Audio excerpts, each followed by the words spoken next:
You're listening to Addressing Gettysburg. Hello, everybody. Welcome to this Ask a Gettysburg Guide number 13, Bob. Is it? Number Wow. 13. At least it's not Friday. At least it's not... Well, it is Friday. Is Well, it? No, we're it's recording Saturday. this on Saturday. This is a casualty of the case of Corona. Yeah. Who are that you we yelling forget at, Bob? what day Who are of you the yelling week. at? Who are you yelling at? I'm right here. Oh, well, I didn't know. We're social distancing. I know. And I you could hear coughed you. before, so I'm a little further from you than That normal. was just a vapor's cough. That's all. Okay.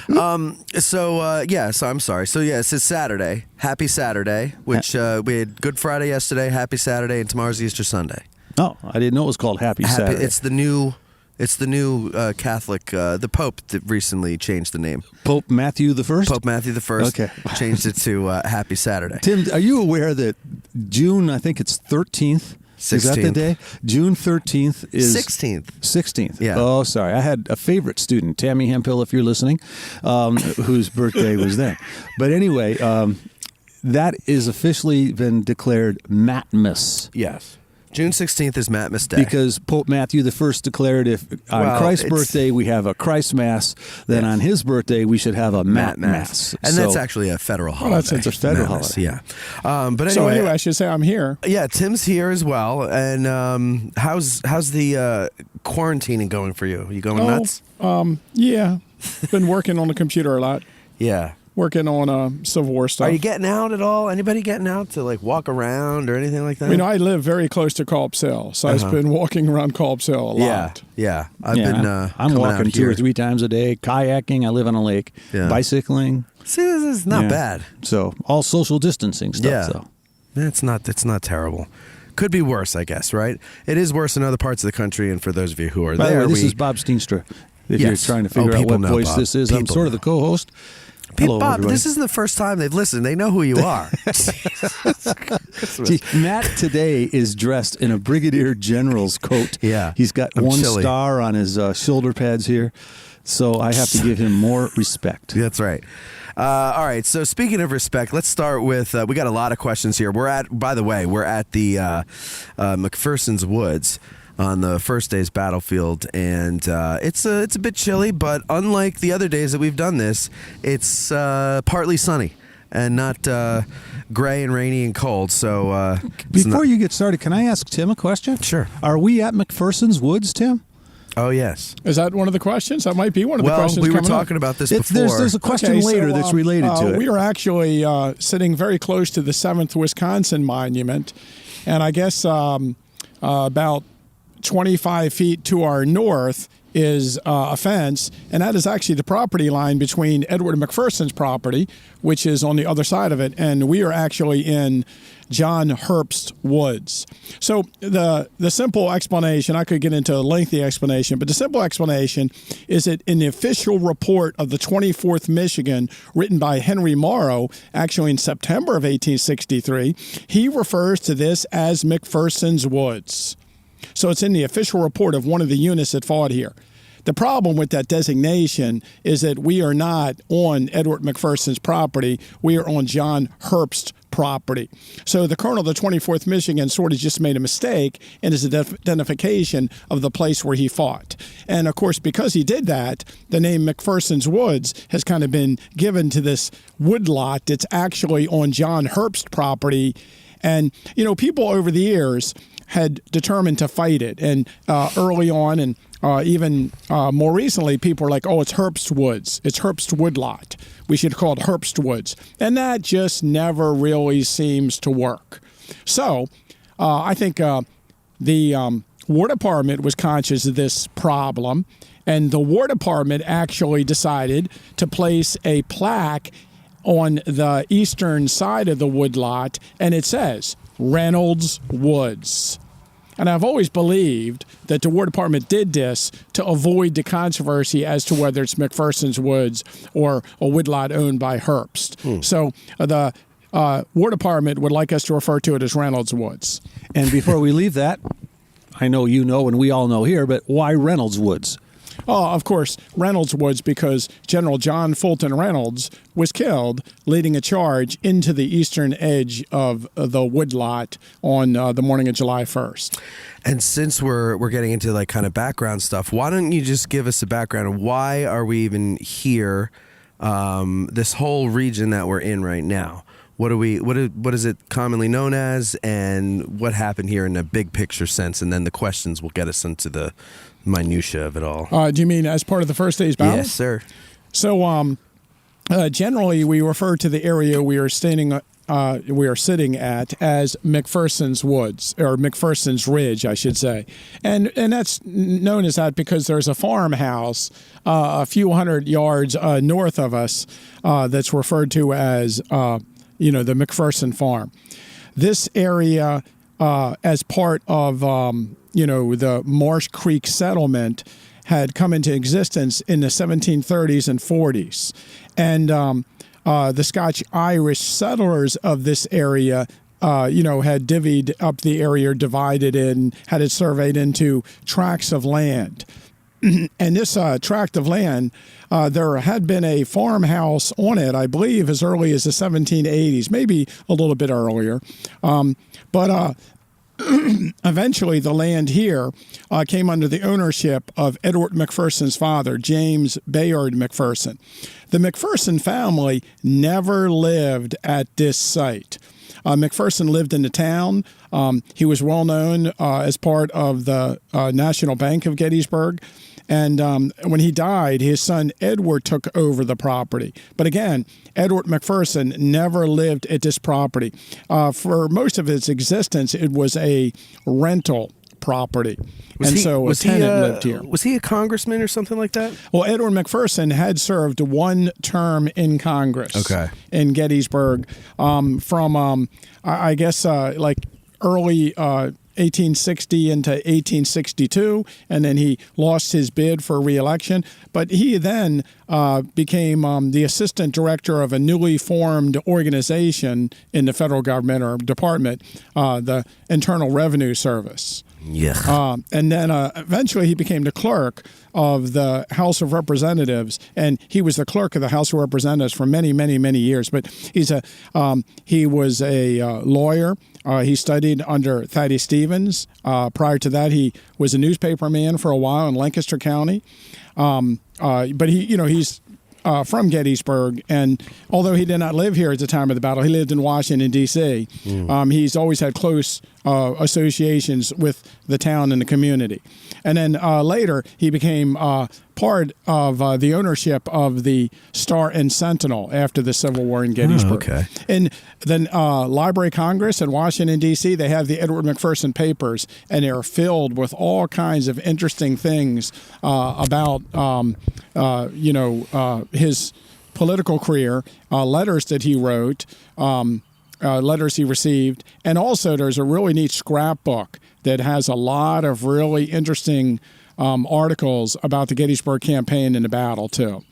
So there's how does McPherson's property and Herbst's property, how do all these properties become the focal point of the first days or the morning part of the first day's battle? Well, we're on part of the ridge is west of the town of Gettysburg, and basically the town is a couple miles to the east of us, and 10 roads intersect at the town. And throughout the Gettysburg campaign, when you read about it, it's obvious, maybe the commanders themselves don't know it at the time, but it's obvious that this road hub will suck both armies into it. And as the troops are marching through this area, they can't avoid the road hub at Gettysburg. And so on June 30th, 1863, General John Buford arrives in Gettysburg just ahead of some Southern forces that are moving towards the town under General Pettigrew. And although the two forces don't actually meet in combat, Pettigrew's force retires back towards Cashtown. When Buford arrives, he scouts the area around, and it's obvious to him that there's a huge amount of activity in the area west and north of the town. And his orders for June 30th were to ride to Gettysburg, try to gather information, and relay that information back to the Union High Command. Throughout the day and throughout the night, it becomes obvious that or it doesn't become obvious, but possibly the next morning the Southern Army may concentrate or move in this area. And so on the morning of July 1st, fighting skirmishing erupts in the fields west of the town along the Chambersburg Pike, and that skirmishing builds into this massive battle. General John Fulton Reynolds was in charge of the 1st Army Corps. But at the time, he was technically given command of a wing, which was the 1st Army Corps, the 11th Army Corps, the 3rd Army Corps. And ahead of his unit was the General Buford's division of cavalry, although, some people maintain that Buford's not really under Reynolds' control. But on the morning of July 1st, Reynolds was ordered to bring his troops to Gettysburg also, and they were going to survey the situation, see what the situation was, and then, again, relay that information back to Army headquarters. But on the morning of July 1st at 7:30 a.m., a shot was fired 3 miles west of town, and that shot escalated into this large battle. One of the things that I think is good to know is both armies had already ordered for the concentration of their forces at Gettysburg without realizing that the other army had already also done so. That's a good point. Yeah. I mention that because a lot of times, especially in general books on the battle, it's perceived as if the first day's battle was an accident. That phrase, accident, was used by Henry Heath in a book he wrote on the battle to describe the start of the first day, an accidental meeting. Henry Heath being a Confederate division commander. And that is a very unfortunate choice of words because I have had innumerable people on my tour say, the battle was an accident. The battle was an accident, except both armies were looking for each other and both armies were trying to engage each other in battle. What kind of accident is that? Right. And both armies were concentrating here. It's just the phrase, what he meant to say was that they didn't know where they would be meeting. That the accident isn't the battle. The accident is the spot. Yeah. They didn't know. And they didn't intend for it to get as big as it did. Right. Well, I mean, Heath didn't, at least. Well, that's another story. That's another point. Okay. But here to finish that finish that issue is that again, general people think, they weren't looking for each other. They just sort of bumped into each other, and then somehow both armies arrived very quickly. The armies would not have both arrived in such massive forces had it not been for the fact they'd already been ordered here. So it's not like the battle starts and then messages are sent out, hey, everybody come to Gettysburg. They're already on their way here. Okay. All right. Well, so then let's get into the minutia of everything here. And we're going to start with Gettysburger RN, who is currently on the front lines of the war against the coronavirus. So we thank him. Thank you, Gettysburger RN. Does that stand for registered nurse? I believe it do. And we thank him and all of our other listeners who are working in the medical fields and law enforcement, et cetera, who have to be out there among all the crazy people that cough without masks and stuff. Including my sister, Carol. She coughs without masks? No, she's a nurse. Oh, she's a nurse. She was in administration. Now she's on the front lines in New Jersey. So I got two cousins who are nurses in New Jersey. So, yeah, it's scary stuff. Anyway, Gettysburger RN asks, how long was the stand of the 147th New York, and where was it in relation to Hall's Battery? Thank you. Who would like to take that? Sure. The 147th New York are kind of an interesting unit in the first day of the fighting. Now, I should say in the morning action. Well, one thing we should clarify here is that when we talk about the first day of the battle, we generally talk about two aspects of the first day's fighting. One of them is the morning action.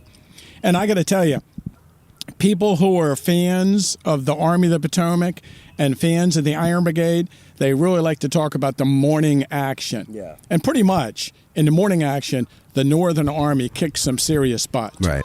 And so, what I noticed is over the years, when I studied the battle, is people put in books, they put a huge emphasis on the morning action because the North wins. Mm-hmm. And then they're like, And then the South arrived in overwhelming numbers and retreated, the North retreated through the town and back onto Cemetery Hill.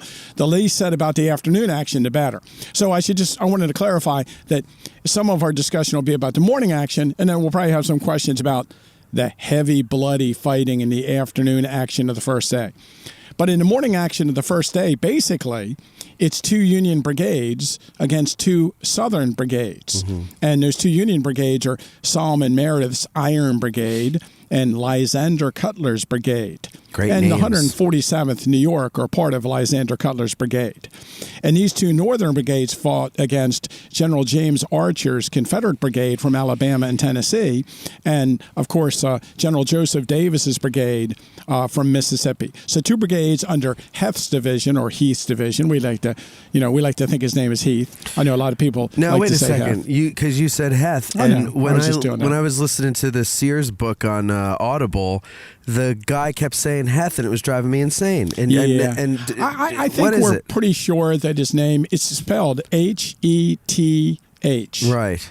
And although a lot of people say Heth, there are several books by Confederate generals. I can't think of one off the top of my head which one specifically I'm thinking of, but they misspell his name Heath in the book. Phonetically, yeah. Which gives us an idea that they thought his name was Heath. Yeah. And it was probably pronounced Heath. But the movie again, says I wouldn't Heath. get worried about pronunciation because I had this serious problem when I was a kid because I read a lot. Yeah. But I didn't know that many other people that were really into the Civil War like I was. So I made up my own pronunciations for things in my head. So was it Heth when you were a kid? No, I think I always did Heath. I don't know why, but I always did Heath. Because nobody's ever heard of a Heth. Who's met a Heth? Who's met a Heth? But we do have controversies. People say, "Oh, that's not how you pronounce it." Yeah. And then some of the issue is that the person whose name it was mispronounced it. So what do we do about that? Right. So I wouldn't worry about pronunciations too much. No. But but so we have 2 brigades under Heath, and then we have 2 brigades which are all actually part of Wadsworth's division, and that's Solomon Meredith and Lysander Cutler. But Cutler's brigade arrives on the field first. They are at the head of the column as General Reynolds is marching on the morning of July 1st from Marsh Creek towards Gettysburg. And when General Reynolds rides to Gettysburg, realizes there's going to be a battle, Cutler's brigade is sent across the fields of Pickett's charge, from the third day, into the area west of the town, and Cutler's brigade is sent into position. Cutler's brigade, the first 2 regiments in line, are the 76th New York and 56th Pennsylvania. And those 2 units go into line north of the Chambersburg Turnpike on the other side of the unfinished railroad excavation, and those 2 units get involved into some heavy fighting over there. The last 2 regiments of the brigade, the 95th New York and the 14th Brooklyn, actually are thrown in a position near the McPherson farm south of the Chambersburg Turnpike. And the 147th and Hall's Battery, is kind of in between. Hall's Battery gets taken away and put in a position just north of the Chambersburg Pike near the McPherson farm, just north of the McPherson barn. And they actually relieve Caliph's battery of Buford's cavalry division that had been positioned, had some guns positioned at the same spot. And they go into action. And the 147th seems to be kind of lost in the middle of the brigade at first. Eventually, they come up behind the McPherson barn, and they are shifted over the fences of the Chambersburg Pike. And I think people don't realize, what we're talking about. They got to climb over 2 fences on either side of the Chambersburg Pike or break them down. And then they go across the short field, and then they have to go down into the unfinished railroad excavation and come up the other side and are placed into a field just north of the unfinished railroad excavation, or sometimes we call it the tapeworm railroad, and they are positioned behind a fence, or let's say between a railroad cut and a fence that runs parallel to the railroad cut just north of it. They're put in that position, and they encounter elements of General Joseph Davis's brigade, which attacks on the morning of July 1st. And basically, after a short battle, Joseph Davis's brigade forces the 76th New York and the 56th Pennsylvania back off to the north of their right flank. Hall's battery is sort of forced out of there. General James Wadsworth. It's interesting that there's a couple books written about him. One of them, the biography of Wadsworth, that came out in, I guess, early 2000s. It's kind of interesting. I had the author of that book on a battlefield tour, and I am not a big Wadsworth fan. And then later his book came out, and I read it, and everything I said negatively about him, he had like a paragraph refuting what I personally had said, and I got a big kick out of that. He didn't mention you, did he? Yeah, oh yeah, I was thanked in the forward.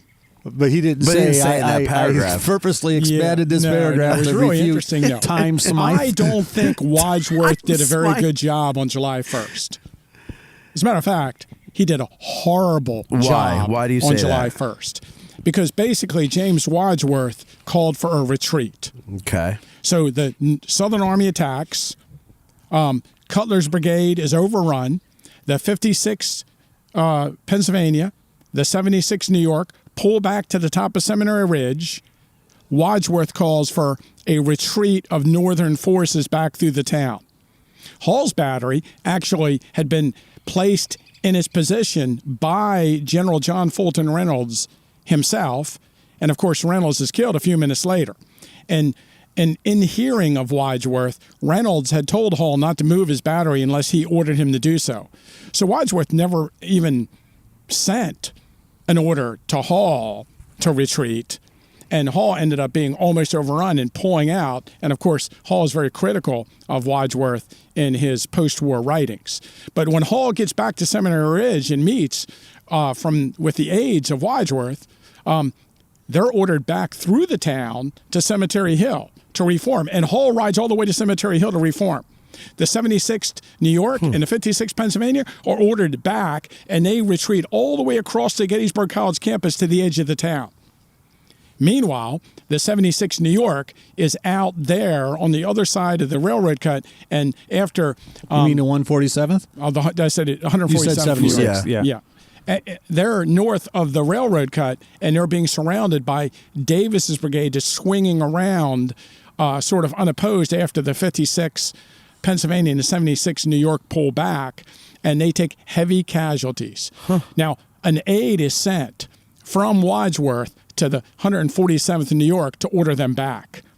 But apparently, Lieutenant Colonel Francis Miller, in charge of the 147th New York, he is given the order. And according to a couple books on the battle, just after he's given the order to retreat, he turns around and a bullet goes through his neck. Now, I'd pulled his pension record, and that story doesn't seem to be true, that he was not shot through the neck. Really? He was wounded. Okay. Oh, thanks, Tim. Another But good he wasn't story shot I through the tell I neck. can't do And so anymore.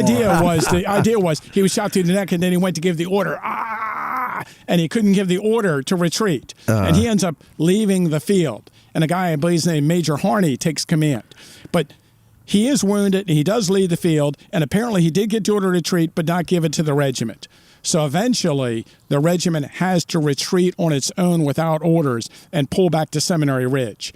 And Wadsworth is in the process of pulling the entire division back. His son, Craig Wadsworth, is on his staff. And his son, meanwhile, rides over to Solomon Meredith, and they're going to order a retreat of Meredith's brigade. But I hope we'll talk about this in a moment. Meanwhile, Meredith's brigade is kicking butt and taking names. Meredith's And brigade. there's a great account where Craig Wadsworth rides up to the lieutenant colonel of the 7th Wisconsin and says, hey, the orders are to retreat. Or maybe it's the major, the 7th. I forget which one he rides up to. Someone. And the officer in the 7th Wisconsin says, retreat, hell, charge. And the Iron Brigade charges, destroys Archer's brigade. Of course, the 6th Wisconsin come onto the field. they, along with the 14th Brooklyn and 95th New York, charged into the railroad cut, drive Davis's brigade back, and Wadsworth's back on Seminary Ridge. We won? Now he has to pull Hull's brigade back through the town from Cemetery Hill and bring him back into position and pretend that he didn't order for all this retreat. And then people have the nerve to say good things about General Wadsworth? It sounds horrible. Why would they do that? That's Tim, where was Miller hit? Did you find out in the record? Yeah, I think it was in the arm. Okay. Shoulder. I did pull, but I think that's really interesting. You get these stories, and then you can actually verify them by, Well, so why is this story different than the records? Who's lying where? You mean with Miller? Yeah. I think it just became a popular story. That's a good question. I'd have to look into it. I haven't done that in a while. Okay. By the way, before you go on, we are now on the Herbst property. Yes. I think earlier you said 100 yards or so north of us is the farmhouse of Edward McPherson. Yeah. Was the farmhouse. The farmhouse no longer stands. Right. Today the barn is there, and I think most of our listeners might recognize the barn. Yeah. Correct. Is that barn, by the way, exactly like it was in the Civil War? No, the McPherson barn had been, as many of the farm structures are around the battlefield, rebuilt and restructured over the years. I think it was in 1906 that the War Department actually tore most of the barn down and rebuilt it. Kathy George, who was the longtime park historian in the 1970s, actually did a study on the Edward McPherson farm. And that study can be found online. You can Google it, and you can find it. And in there, one thing I really liked that she did was she took a photograph of the McPherson barn from the vantage point of John Burns. It's actually a photograph of the John Burns statue, and it's looking across to the barn. And she compared it with a photograph of the barn taken right after the battle. And she actually has a diagram in her book tracing the stones on the barn, and you can see which ones are the same from the battle, and the whole top of it, how they took it off and renovated the top of the barn. That's awesome. So, and there is a stone in there that has the graffiti from some veterans. That story is interesting to me because, I see it on Facebook and I see it on the internet a lot where people say, hey, you can visit the barn, and there's some graffiti on it written by some people in the 143rd Pennsylvania, if I'm not mistaken. And it was actually a friend of mine, Dave Richards, who is one of our really knowledgeable battlefield tour guides. And it was him and his son Jesse who were out here one day. And if I'm not mistaken, it was in the early 2000s, perhaps. And he actually noticed it, then researched the guy and figured out whose initials and what, I think it says initials and then it has a company and a regiment. Yeah. And he figured out who it was. And then he's the one who told the story in Blue and Gray magazine, an issue of Blue and Gray. And then now it's like everybody knows the story and everybody's discovered it. Yeah. And it was just this one guy who, just happened to be messing around the barn with his son one day that found it. Yeah, I would encourage people to not touch it though, because they're starting to smooth it out, and you can't see it as much. I imagine there's a lot of that. Yeah. Stop me, Matt. If there's another question on this. Oh. I don't think there is though. But our executive producer Eric and his friend Waylon and I were talking this morning. The location of the John Burns Monument. Is there a question on this later, Matt? Yeah. And I'll shut up. Okay. Well, why don't you ask that question now, and then we'll... okay, so we're talking about the John Burns statue there. The question I got this morning from somebody in a live video was he wanted me to show everybody where the original placement of the statue was. Okay. Well, there's no doubt about it. The statue to John Burns has been moved. Now, when I say this, we should preface this by saying, and I think that, when I was younger, this was a topic that I was really interested in, and I think it's a topic when I bring it up to people that they're not really generally aware of how extensive it is. But there are, if we say there are I don't know, depends how you count, right? Over 1,500 monuments and markers and tablets on the battlefield. There are a couple hundred of them that have been moved. Mm-hmm. Okay. And this is a topic that disturbs me because theoretically, the monuments mark where something happened. Right. And theoretically, the monuments were placed by the veterans, and many of the monuments say, at this spot. Yeah. Or we take it for granted that they were put at a certain spot for a certain reason. And the idea that over the years, hundreds of them have been moved for one reason or another is really disturbing. Yeah. Especially monuments such as the 95th New York, up along Doubleday Avenue, where it kept getting hit by a car. So the park rangers one day just came, when I say park rangers, I mean maintenance men, dug up the monument and just moved it to the other side of the road. Really? And I don't know that any paperwork was done on that when they did it. You mean the main monument to the 95th New York? The 95th New York has like 5 monuments. Okay. Mm-hmm. Okay. And this is the one up on Doubleday Avenue, right near the turn. By the turn, right. By the private property, that nice stone house. Near private property. Right. It was on one side of the road, and they moved it to the other side. When the railroad cut, when the college, in the railroad cut scandal, moved the railroad, they actually moved the flank marker to the 13th Massachusetts. Dug it up, moved it, put it somewhere else. Wow. So these things irritate me. Well, you know what? Okay, go ahead. No, I was going to say, getting back to our topic, is that John Burns' monument was moved because of the road. So the park moves a road, they move monuments. Yeah, okay, that makes sense. So the 14th Brooklyn Monument was moved. The 3rd Indiana Cavalry Monument was moved. The 95th New York Monument was moved when they put a new bridge on Reynolds Avenue. The John Burns Monument was moved in the 1940s. I'd imagine, I think the project for the road took place between 36 and 40. So it might be the late 30s. But basically, the Stone Avenue, as we know it, used to come in where it comes in now, and it came south along the top of McPherson's Ridge, and it went in a straight line to what we're talking about, the Herbst woodlot, not far from us, along where there is a rail, split rail fence now, or a worm fence. And then the road made a 90-degree turn to the west, and it came along the edge of the Herbst woodlot. And when the road reached the 7th Wisconsin Monument, the road made a 90-degree turn to the south across where we're sitting. And then it became Meredith Avenue. Okay. And obviously, here's the thing. The roads were put in the 1890s. And how would the War Department have known it?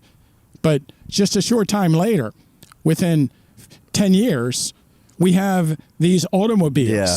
And not all of a sudden we don't have carriages going 2 or 3 or 4 miles an hour. Right. We have cars that are trying to do 30 and 40 miles an hour. Right. And we got all these nasty hairpin turns. Yeah, right. They were originally carriage trails. So they decided to remove some of these roads, and some of them they just straightened out. Right. So basically, in the late 1930s, and again, off the top of my head, I'm talking off the top of my head, so it could be 36, 37, 38, maybe it's 39.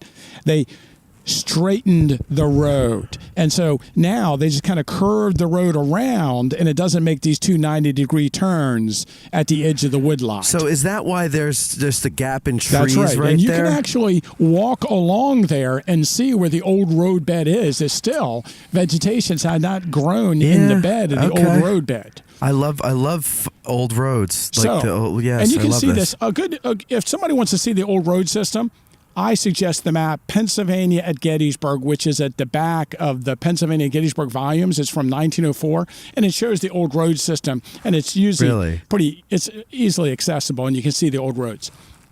So when they moved the old road, they decided to pull the monuments away from their original locations, which were on the other side of that road, and move them to the new locations. So 3 monuments have been moved. A monument to the 14th Brooklyn that marks their early morning position used to be on the other side of the road bed, east of where it is now. The John Burns Monument has been moved forward or farther to the west. Did they move the boulder too? Yes. So they moved the boulder and the statue. Yes. And then north of that, there's a little monument to the 95th New York, who we just talked about. Another of the monuments been moved. That monument was further to the east, and it was moved. When they moved the road, they pulled these monuments forward. And you can actually go onto the other side of the fence. So we're talking about just to the east of the John Burns Monument, and you can see where that monument used to be. Grass will not grow at that spot. There's still a slab of stone where the monument was, and also there's a slab of stone for the 14th Brooklyn's original position, and a little slab of stone for the 95th. On the other side New of the York, fence? On the other side of that fence. Oh, Well, we'll here's go in hoping there that when after we're this. done here with this podcast, you Tim wanna will go walk see? over there with us, Yeah. and maybe you could take a photograph. I'm gonna take because video. the question was, can you show us today where Yeah, it is? somebody wanted so to you see could it today. Put that on Instagram. Again, And I here's said, the "What the hell problem are you with moving talking about?" monuments. Again, the monument was placed to mark the spot where supposedly John Burns ran up to the 150th 150th Pennsylvania and offered his services on the morning of July 1st. So the monument was intended to mark a specific site, even though we could argue whether it's right or not. Right. And then they just moved it Right. to a different location. Yeah, there's certain things that I find the Park Service has done over the years that don't seem to be in line with what their purpose is with this place. And some of the stuff's done by the War Department too. Well, okay. So War let's Department not- and we- Park Service. You know, The government. Let's just say the government. Yeah, I usually not like to chastise one group or another, but Well, I it's wasn't chastising. I'm people- just saying they've Oh, done things that are weird. Yeah.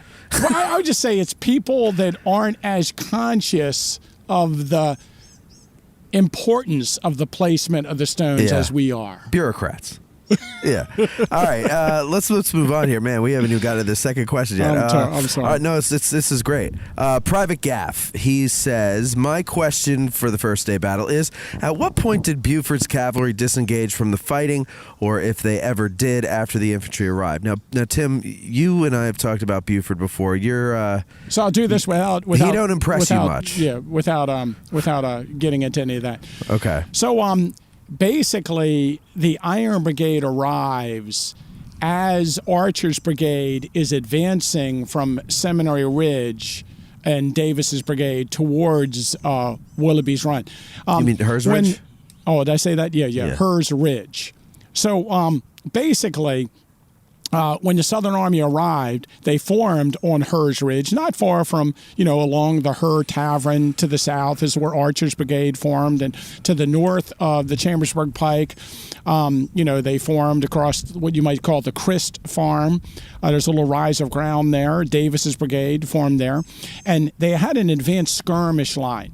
The 5th Alabama Battalion was on the skirmish line near Willoughby's Run, and they obviously were the ones who were engaging at great distance Buford's, skirmish line. Now, north of the Pike, as Hall's battery comes in, they replace Califf, and Cutler's brigade arrives, and the troops north of the Pike, except Davin's way north of town, are pulled back. Now, the part of Gamble's brigade, which was south of the Chambersburg Pike, and a section of Califf's battery under a guy named Lieutenant Purgell, they actually stay in position just south of the Herbst woodlot for quite a time until Archer's brigade begins to advance through the woods. So as Archer's brigade and Davis's brigade are advancing, the Iron Brigade arrives. The last elements of Buford's command to pull back are the 8th New York and, like I say, this section of Purgell's battery. And according to the accounts we have, Archer's brigade pushes its way up across Willoughby's Run and into the Herbst woodlot, and probably quite a distance, I would say, where the 19th Indiana Memorial is now, into this area of the woodlot before the 8th New York is pulled out and Purgell's section is pulled out, and then that's just as the 2nd Wisconsin are moving in. Now, I should say this because you did ask this. When Buford's men are pulled back, initially they're just pulled back to Seminary Ridge. And then, of course, the Iron Brigade goes into battle and Lysander Cutler's brigade goes into battle. But then as the Southern Army advances and after Cutler's brigade is driven back initially. Part of the Mississippi and North Carolina troops swing their line around, defeat the 147th in New York, and some of those Confederates are in the unfinished railroad excavation across from the Chambersburg Pike, and they're near the woodlot. We generally refer to it as the railroad woods that are north of the Chambersburg Pike, not far from Lee's headquarters. And Hall's battery is being pulled back. One of Hall's guns, the horses are shot down, and the gun is sort of left out in the field north of the Chambersburg Pike for a short time. And when the 6th Wisconsin, just before they get there to make the charge against the Mississippians in a railroad cut, the 3rd Indiana Cavalry is actually helping to, from, I would say, the area north of the seminary building along the Chambersburg Pike. They're putting some pressure on the Confederates in the railroad cut. So they are actively engaged over there. But I'll mention that the 8th New York, that was just south of the Herbst woodlot and was really the last of Buford's guys to be pulled out of the main line of battle, they suffered the highest number of casualties in Buford's as a regiment in Buford's division during the battle. Probably in that action just before the 2nd Wisconsin arrives. Okay. Before you go off this, talk about Gamble's brigade as being one of the last units to retreat in the afternoon along the Fairfield Road. Well, the 8th Illinois of Gamble's brigade, now we're talking about the afternoon action of the first day. After Archer's brigade had been, driven back in the morning action, they were actually placed up near the Fairfield Road, I guess where, if you look at a map, where the modern Park Avenue is. And what's that called? Twin Oaks up there? Or no, Twin Oaks is over there by the Lakes? Lutheran home. I get his names mixed up. I don't know the name of the development, but I know which one you're talking about. It's not Twin Oaks. On maps, on the battle center maps of the battlefield, the 8th Illinois Cavalry of Gamble's brigade is actually thrown way out to Fairfield Road, and they are actually sort of supplying some coverage against Archer's brigade along that Park Avenue.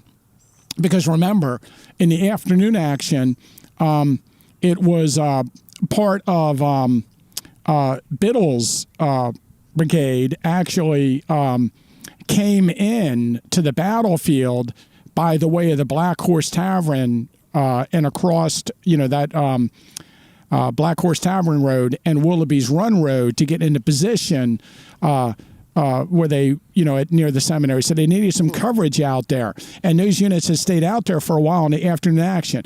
But then after Pettigrew's brigade advanced in the afternoon, and then Lane's brigade, then Gamble's brigade actually formed. What's that? I'm just saying for the listeners, those are Confederates. Oh, yeah. Pettigrew and Lane. So after they advanced in the afternoon action, some of Buford's guys formed on the ridge south of the infantry up near the Schultz house along what is now Confederate Avenue and stood there for a while.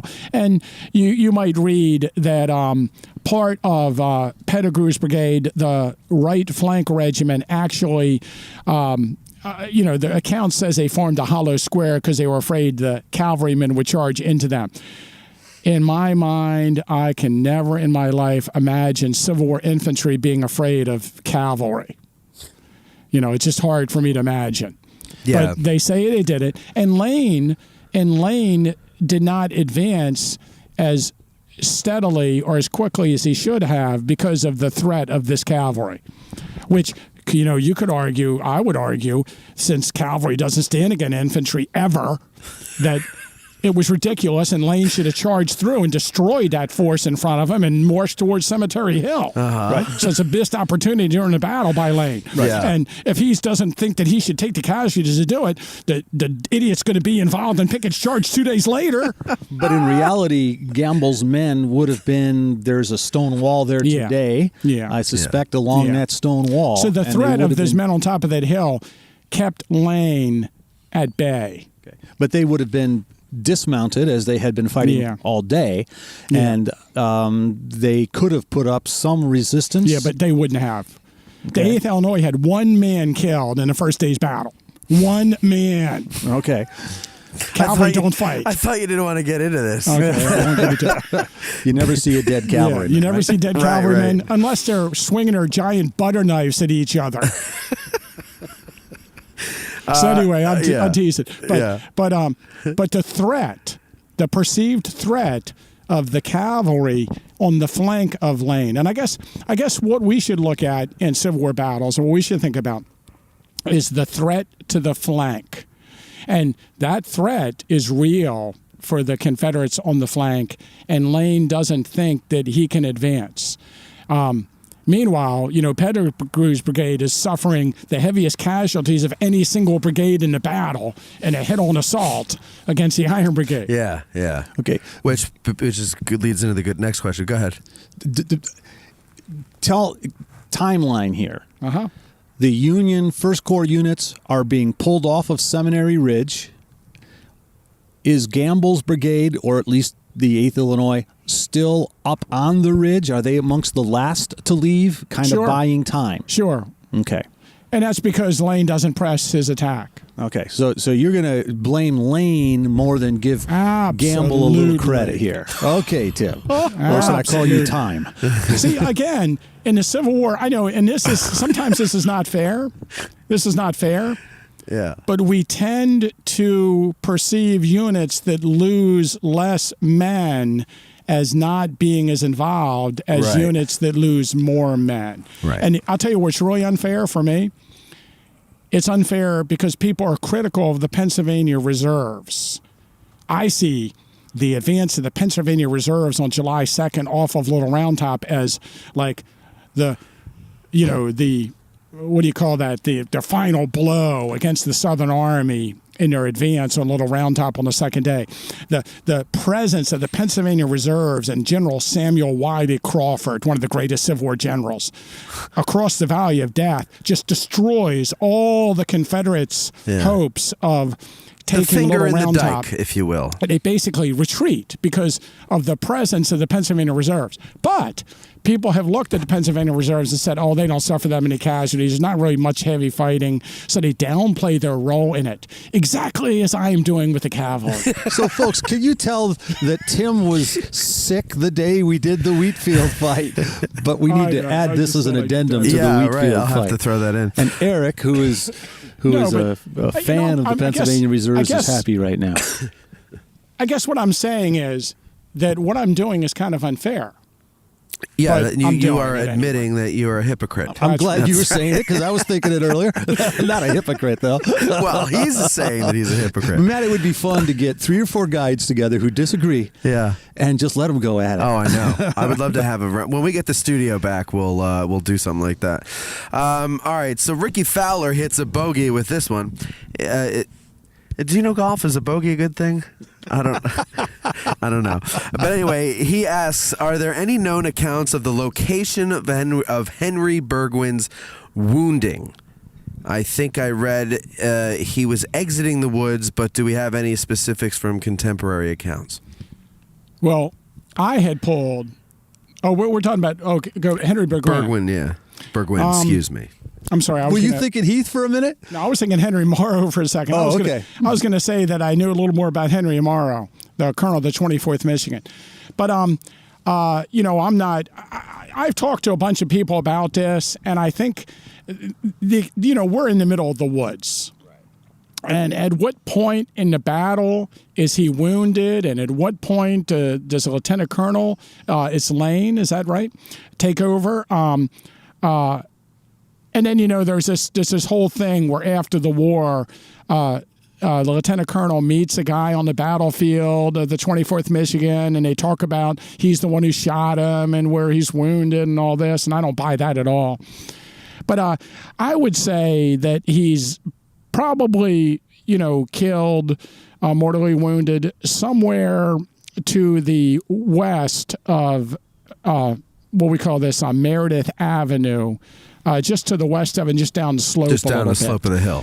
Now, where along the line is he when he's wounded? I'm not sure. You probably know that Eric Lindblade, who's the host of another podcast, that he has been working on a book on the 26th North Carolina for many years. And he probably has an idea of where, just from where he thinks, I think a lot of this question would have to do where we think the left flank of the 26th North Carolina is located and where the right flank of the 26th North Carolina is located. And I tell you, that's not an easy question. Yeah. Over the years, there's been a tendency to push, by historians, to push the 26th North Carolina farther to the south. But then when we read the accounts of, Stone's brigade and the 7th Wisconsin of the Iron Brigade, who are they fighting against? If the 26th is pushed farther to the south. Yeah. And then, of course, beside them, we have the 11th North Carolina. So I tend to put the 26th North Carolina farther to the north than a lot of the people who have written about the battle place them. But they're 800 some odd men, aren't they? Big regiment. And the Iron Brigade is what, 15? Well, if they lost a lot of their men in the morning action. Oh, you know what I forgot to say? Oh, that's right. I'm sorry. So going back to the guy who asked about the 147th New York and how they're trapped out there, I wanted to mention a fact. The 147th New York lost more men in the morning action than any other northern regiment. So now that, talking about casualties, right. Now the 26th North Carolina, of course, I think the tendency is to want to throw the 26th North Carolina farther to the south because people want to see the 26th North Carolina and the 24th Michigan fight against each other. Okay. And not have the 24th Michigan fight against elements of the 11th North Carolina. And so when you start pushing them northward, you get away from that fight. And the writers who have concentrated on that kind of tend to push them to the south because they don't want to talk about the 2nd Wisconsin and the 7th Wisconsin in the afternoon action as part of the force fighting against 26. They just want to have it against the 24th Michigan, the 26th North Carolina. And honestly, the sources for what we're talking about are far and few between. We have the John Batchelder maps drawn in 1876 and a series of maps he did in the 1880s that were never published that we have access to that are available, the originals, at the Gettysburg National Military Park. So we can see where Batchelder places them on the map. And theoretically, Batchelder talked to the men who were involved in the fighting when he drew those maps. Yeah. So that's what we base our knowledge on. Yeah. But the accounts are kind of vague as to who exactly the right and the left flanks of these units. Let me mention this because when we talk about this fight that Burgwyn's killed in, think about this. The 24th Michigan Infantry lost more men than any other northern regiment in the battle. The second unit that had the heaviest loss of any northern regiment in the battle was the 151st Pennsylvania. Uh-huh. And they formed the second line against, they came up as the Iron Brigade was being pulled out, and they obviously fought against the 26th. Right. And beside them, the 11th. In the Confederate Army, the 26th North Carolina had the highest loss of any Confederate unit during the battle. Right. And the 11th North Carolina, which was next to them, had the second highest loss of any Confederate regiment in the battle. So pretty heavy fighting and here. These four regiments fought against each other Yeah. at this spot just south of where we're sitting. Yeah. In the afternoon phase of the fight. In the afternoon of the first day's fighting. Now- So no matter how you cut it, this is some of the heaviest fighting of the Civil War that occurred in and around these woods. You going to say something, Bob? Well, true or false, Tim, could this be the bloodiest half hour in American military history? I don't know. There's some pretty bloody fighting. That's cool to think about. We always How about here? want there to be the bloodiest this or the bloodiest that. You know, we love blood. And, there's a lot of bloody places, a lot of bloody fighting. So I guess it depends on how you qualify it. But there is heavy fighting in these woods on the afternoon action. Make no mistake about it. But the 26th North Carolina lost more on the first day in the afternoon phase than they did in Pickett's charge. Yeah, because they have more men. Yeah, they've lost a lot here on the first day. They have less to lose than the third day. So that's the other thing about it, is that here's the other thing about it. So the 26th North Carolina lose men in the first day here, and then 11th North Carolina. But those two units are going to be in Pickett's charge on the third day of the battle, and they lose a lot more men in those units too. And today, it's kind of tough sometimes for us to differentiate casualties. Yeah. I know with Lane's brigade, for instance, and with Scales' brigade, it's impossible to divide up. Okay, this guy's wounded on July 1st, this guy's wounded on July 3rd, this guy's wounded on July 1st, this guy's wounded on July 3rd. And that's the reason when we talk about Pickett's charge, not only do we not know how many casualties they suffered, we don't even know how many men they had going into the battle because of this loss on July 1st. Right, because there are guys that can get wounded but go back to the line. Yeah, there's all kinds of issues. The 26th North Carolina is 800 men. That's huge for a regiment at Gettysburg. Why is it so big when other ones are between 300 and 500-ish men, it seems? Well, I think from my reading of it is a couple things. First of all, they were stationed in North Carolina, and they were from North Carolina, and there's a bunch of accounts that they are pretty well fed, and they're able, since I guess they stay in the region where they're from, they don't contract as much disease. They're pretty well cared for. They're not in like a huge battle. They don't lose a lot of men in other battles as other units did. So to qualify or just to set up your question for those who might not know, in the American Civil War, a regiment had 1,000 men. They usually 1,000 officers and men, a little more sometimes, formed a regiment. But then those regiments were sent into areas where they campaigned. Units suffered heavy losses in battles. Men died of disease. More men have died of disease in the Civil War than were killed by bullets. Right. It's 2-to-1. So units that started with 1,000 men, by the time they get to Gettysburg, the average size is 300. Now, I know that some people like to say 330. I say 300. The 2nd Wisconsin had 302.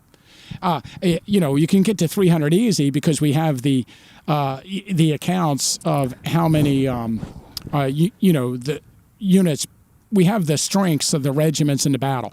I should mention, the reason we have the strengths of the regiments in the Battle of Gettysburg is because the June 30th muster roll, the bi-monthly muster rolls were done on the 30th of the month every 2 months, and June 30th is the day that the Union and Confederate armies did their present for duties. So we got they're pretty good fresh. Totals. Yeah, they're pretty good totals for who's at the battle. Other battles don't have this so much, but we know the strengths of the units. So I just like to say about 300. So at the beginning of the war, they started with 1,000 men. They got 300 at Gettysburg, and most of the units suffer about a third of a loss at Gettysburg, so they have like 200 left. Jeez. Now they can bring more men into the unit as the war goes on.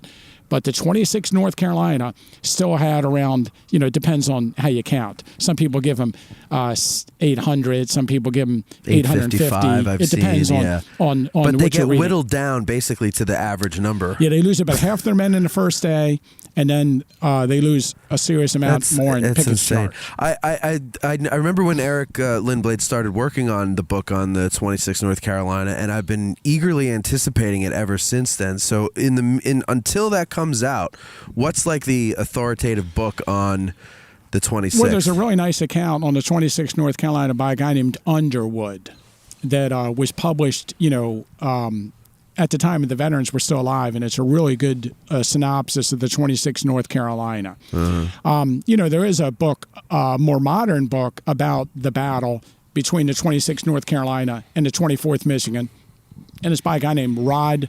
Craig, I think his name is Greg. Rdge Craig. Craig, maybe it is. I haven't read it in a while, but it's called something like Cover with Glory. Yeah, that's it. Cover with Glory. Yeah. Do you know the guy's last name? I think it's Greg. Greg. I met him one time. He actually, the photographs in his book he got from the Adams County Historical Society.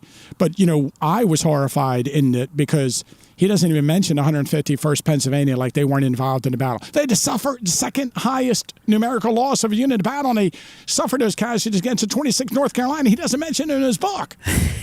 Well, actually, there's a question about the 151st. So since you brought it up, I'm going to skip to that. Did the 151st staying until the rest of the Federal Army pulled back to Cemetery Hill save the day and by proxy the battle? Lots of accolades showered upon the 26th North Carolina, but they were stopped by by the 151st that day. Did Company B form in Pike County? Yes. Am I 100% biased in this? Also, yes. Okay, he's from Pike County, cool. Pennsylvania, and he's obsessed with... the monument, I think, lists Pike County as one of the counties of origination. Oh, no, he knows that. Okay. He was asking to brag. That's awesome. Yeah. Well, I have to say that I am a little bit prejudiced in this matter because you might know that I wrote the foreword for a book on the 151st Pennsylvania called Ripe Apples in the Storm. And the book is about the stand of the 151st Pennsylvania on July 1st. So By whom? I am definitely not one who is not biased in this also. Author? Mike Drees, good friend of mine. And he's from Snyder County. Okay. And he was really interested in the colonel of the 151st McAllister because I guess he is from McAllisterville. McFarland. Oh, that's why I You said said McAllister. I'm sorry, right. he's from McAllisterville. Is that right? Oh, I see. It's been a while since I wrote about it. But McFarland, yeah. So Colonel McFarland, I think he ran a McAllisterville Academy, if I'm not mistaken. And that's an academy for teachers. It's interesting that there's this tour guide story that is called the School Teacher Regiment because it's filled with school teachers. Right. And that is definitely not the case when you look at the roster. It's not filled with school teachers. But the colonel of the regiment is from a school. I guess he teaches a school to instruct school teachers. So it wasn't like it was not filled with school teachers. A company was all school teachers or something like that? No. I think it just doesn't stand the test of close scrutiny. Not even 100 of them were school teachers, Tim? I think it's popular for tour guides. Come on, you were an iconoclast. Yeah, I'm a school teacher, and I like to call that the school teachers That's regiment. Right. Yeah. And I think it appeals to our kids on our tour when we do the school group tours. Facts don't care about your feelings, Bob. But here's what I like about the 151st Pennsylvania. I get tired of these. I don't want to pick on anybody in particular, right. But I've been to lectures on the Iron Brigade, where these authors maintain that the reason that the Iron Brigade stood and suffered, 80% casualties or, 60% of the brigade. The Iron Brigade lost more men than any other Northern brigade in the battle, percentage-wise, I believe. So 60% of the brigade or something like that's wiped out. So they stood because of their discipline and their commanding officers. Yeah. And there are. Well, the 151st Pennsylvania had not even really been in a battle before. They had a horrible reputation. And there was no reason in the world to expect them to stand and fight, and yet they did. They did. And suffered heavy casualties also. Why'd they have a bad reputation? They had not really they had not performed well in battle, and their previous commander was not a very good commander. Okay. So they stood and they died. You know what this shows me? Anybody can die for their country.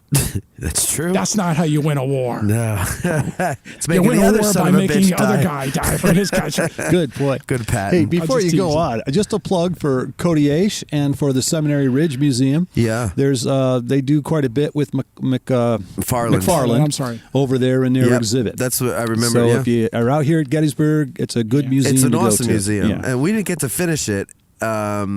Remember when we went, we didn't do all the floors because we had to go somewhere.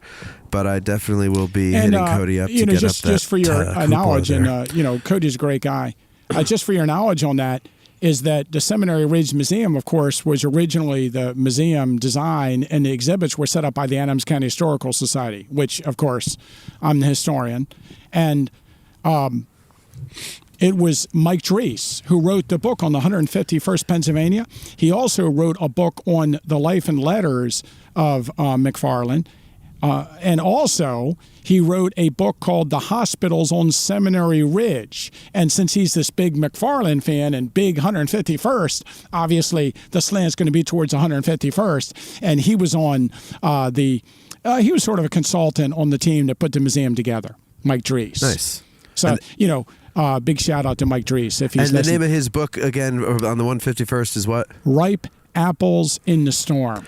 Ripe Apples in the Storm. And the use of apples has nothing to do with an apple for the teacher? See, I got you there, Bob. Awesome. Yeah. What? I like that. Yeah, but no? No, not that I remember. Okay. I think it's a quote about how many men are falling in the first day's fighting. And that makes a little more sense. Apples falling from a I was just trying to give Bob a little hope that, that there was all teachers. School teachers are awesome, though, by the way. Well, they are. Thank you, Tim. They put up with these little brats all the time. I don't know how they do it. All right, the great Trinetti, speaking of little brats. No, just kidding, Trinetti. He does ask a question every time. He's a very bright young man, and he's got a bright future ahead of him. Anyway, the great Trinetti, with yet another smart question, says, why, out of the entire Army of Northern Virginia, did Lee choose Hill and Ewell to command the Corps? Was it seniority or favoritism, or was he drunk? Cool. I definitely am not an authority on the Army of North Virginia and its makeup. But I think that, it's been written time and time again that the obvious successor to Stonewall Jackson is the great North Carolina General D.H. Hill. And I don't see, if you're a Lee fan or if you're not a Lee fan, I don't see how you can get around the fact of Lee always puts Virginians in places of authority, that he's got a little bit of bias towards his Virginians and is always promoting them above other qualified people. But it is the Army of states. Northern Virginia. Yeah. That's just an area of operation, that. Oh, you know I know. He's just making a But, fun. I think it is a legitimate gripe that people have that he chooses Virginians. Now, of course, having said that, I don't think there's anything wrong with Richard Ewell or A.P. Hill. They're both very competent commanders. I mean, if you read the book, the recent book, they reprinted the papers of by Campbell Brown, Ewell's son-in-law. Or not son-in-law, stepson. Lysinka's Why did I say son. son-in-law? Stepson. Yeah. And that book is excellent. And, it really puts, it gives you a lot of insight into Ewell. And Ewell operated, as his own independent command while Stonewall Jackson was in charge of the Valley forces under, Lee's direction, and worked with Stonewall Jackson when a lot of people couldn't. D.H. Hill, of course, A.P. Hill, of course, is a really good division commander and, is one of the stars the in hero the of Sharpsburg campaign. Yeah, when he marches his men from Harper's Ferry and destroys the flank of Burnside's corps, when he arrives. Both of these guys are very good. And I don't really have problems with their performance at Gettysburg.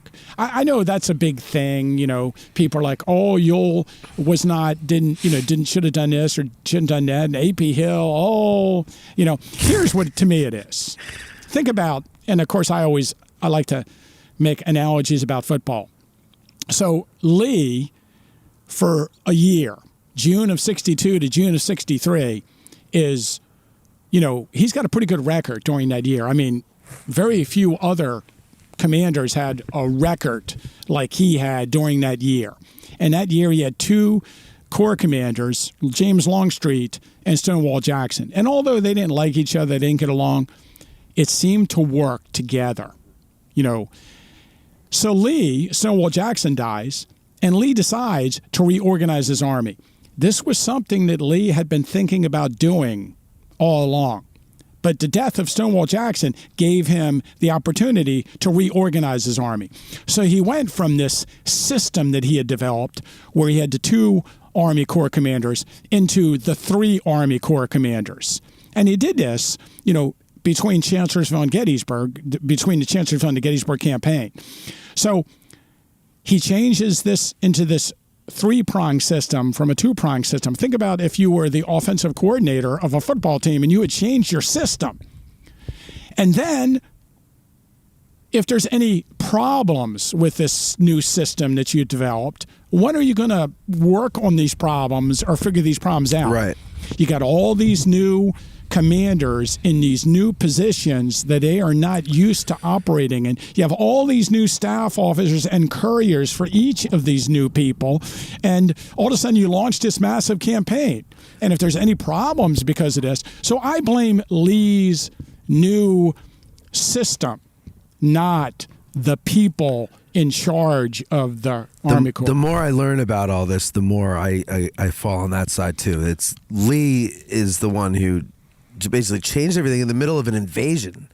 Like, not in the middle, but right before an invasion. And that's got to be hard. There's little things that happen with these staff officers. Like, you know the story just before Pickett's charge where Lee is riding along some of the units involved in the charge, and he's like, specifically, I think he's riding along in front of Lane and Brockenbrawl's, Lane and it's Lane and Scales Brigade, which is commanded by Lawrence, and says, "Hey, where's the rest of the troops here?" Well, they lost a lot of men on the first day. Lee didn't know that the men he's using in that charge had also lost a lot of men in the first day. Yeah. Shouldn't somebody have said that? Right. How about if they pull Thomas's brigade that wasn't involved in the first day's fighting and use them in the charge instead of Lane or Lawrence? Yeah. Poor staff work. Randy Crane, he asks, off of Facebook, he asks this question. The McPherson farm is located between 2 ridges. Are they both called McPherson Ridge? And why also... Oh, and then he also asked this morning about the Heath wounding tree. And I know we talked about the Heath wounding tree before, Tim. Both of those things are like 2 of my favorite subjects. Really? So I got to really work on not all in being one too question. long-winded. All right, well, so let's start with the first one about the ridges. Awesome. I love that. And to answer the question simply, yes. McPherson's Ridge today is not a ridge. It's a place. Yeah. We are on McPherson's Ridge. And then just east of where we're sitting is a woodlot, and then it dips down into a gully, and it goes up a little bit and dips down into another gully. And then it goes up, and I would say there's a Buford Avenue is on a ridge that must be like 300 yards from us. Reynolds Avenue. Oh, Reynolds Avenue. Buford. So. Yeah, Reynolds Avenue. You're talking about stop 1 on the auto tour out in that area. Mm-hmm. And that's also called McPherson's Ridge. Mm-hmm. And this is an issue that we've had for a long time. I'm sure, like many people, I read the book The Iron Brigade, when I was a kid. And of course, let me think. Who wrote The Iron Brigade? It's eluding me. This is where Alan Nolan. Yeah. This is where we're having the mind problems because we haven't guided in a few months. Yeah, something I talk about all the time. Alan Nolan, who I met, and I have a good story about how to tell sometime. But Alan Nolan in the 1960s wrote this book on the Iron Brigade, and his letters to the Park Service historians before he wrote his book are in the Park Files. Oh, cool. And one of the things I really liked was I was reading these letters, and he was like, I haven't been to Gettysburg that much, but I'm a little confused because there's a ridge where there's monuments, and we call it McPherson's Ridge, and there's another ridge, and it seems to be separated by a few hundred yards. There's a farmhouse, and you call that McPherson's Ridge. What's McPherson's Ridge, and what's the deal? Yeah. And in his book, he was really confused about that. And so I think in a lot of books, they make it sound as if you have Willoughby's Run and you have a woods that come up to the top of a ridge, and that's it. You don't have this undulation. Yeah. Glenn Tucker, who wrote High Tide at Gettysburg, was really confused about this also. And he calls this the swale between the 2 ridges. Now, you're talking the gully east of the barn. The gully east of the McPherson barn, he calls sort of the swale, I think. Okay. Or another historian calls it The Ripple. The Ripple. The Ripple. Jeez. Now, here's what I really like. And I grew up understanding there was a confusion and understanding that when people say McPherson's Ridge, sometimes they're talking about the ridge where the barn is, and sometimes they're talking about the ridge back there where Reynolds was killed or where the monuments are. So I just kind of got used to the idea there being confusion. Until you and I were talking one time and you referred to East McPherson's Ridge and West McPherson's Ridge. I never thought of them as two different places. Oh, you do that too. That's what I do. I usually call them East and West. I just always thought this whole area as McPherson's Ridge. And what we're dealing with is this problem. So and then here's what happened to me. I read John Batchelder's What to See and How to See It, written in 1873. Uh-huh. And in that book, he is very conscious of all this.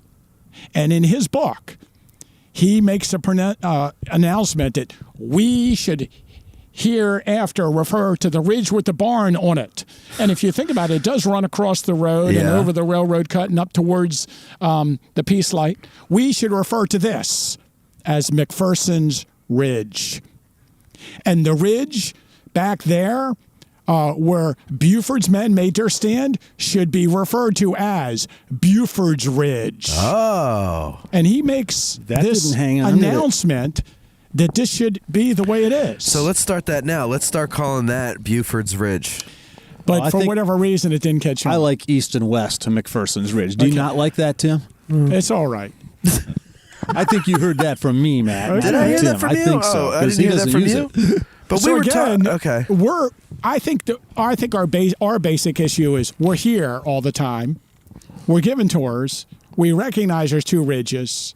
And I think in the minds of the people that have written about the Iron Brigade over the years who don't live here, let's face it, how many people, most of these authors don't live here, don't spend any time here. They don't move here and for their book. it's just more convenient in their minds to think of, from Woolwe's run up to a ridge and then that's it. Yeah. And it's just one place. And I don't really know of too many maps that really demonstrate, that there is that swale there, like very clearly. Yeah. It just seems to be just one plateau. Let me point this out about poor John Batchelder. Lots of John Batchelder's stuff did catch on. He is responsible for a lot of our interpretation of the battle. Mm-hmm. And John Batchelder was just a huge historian in the early history of the Gettysburg battlefield. Sure. But that never caught on, Buford's Ridge. And there's something else that he did that never caught on. Do you know on the Batchelder's asymmetrical map what he refers to next to Big Round Top on the southern end of the battlefield, just north of Big Round Top? Oh, Munchausen? Weeds Hill. Oh, yeah. Oh, he makes this big push for us to call it Big Round Top or Round Top and Weeds Hill.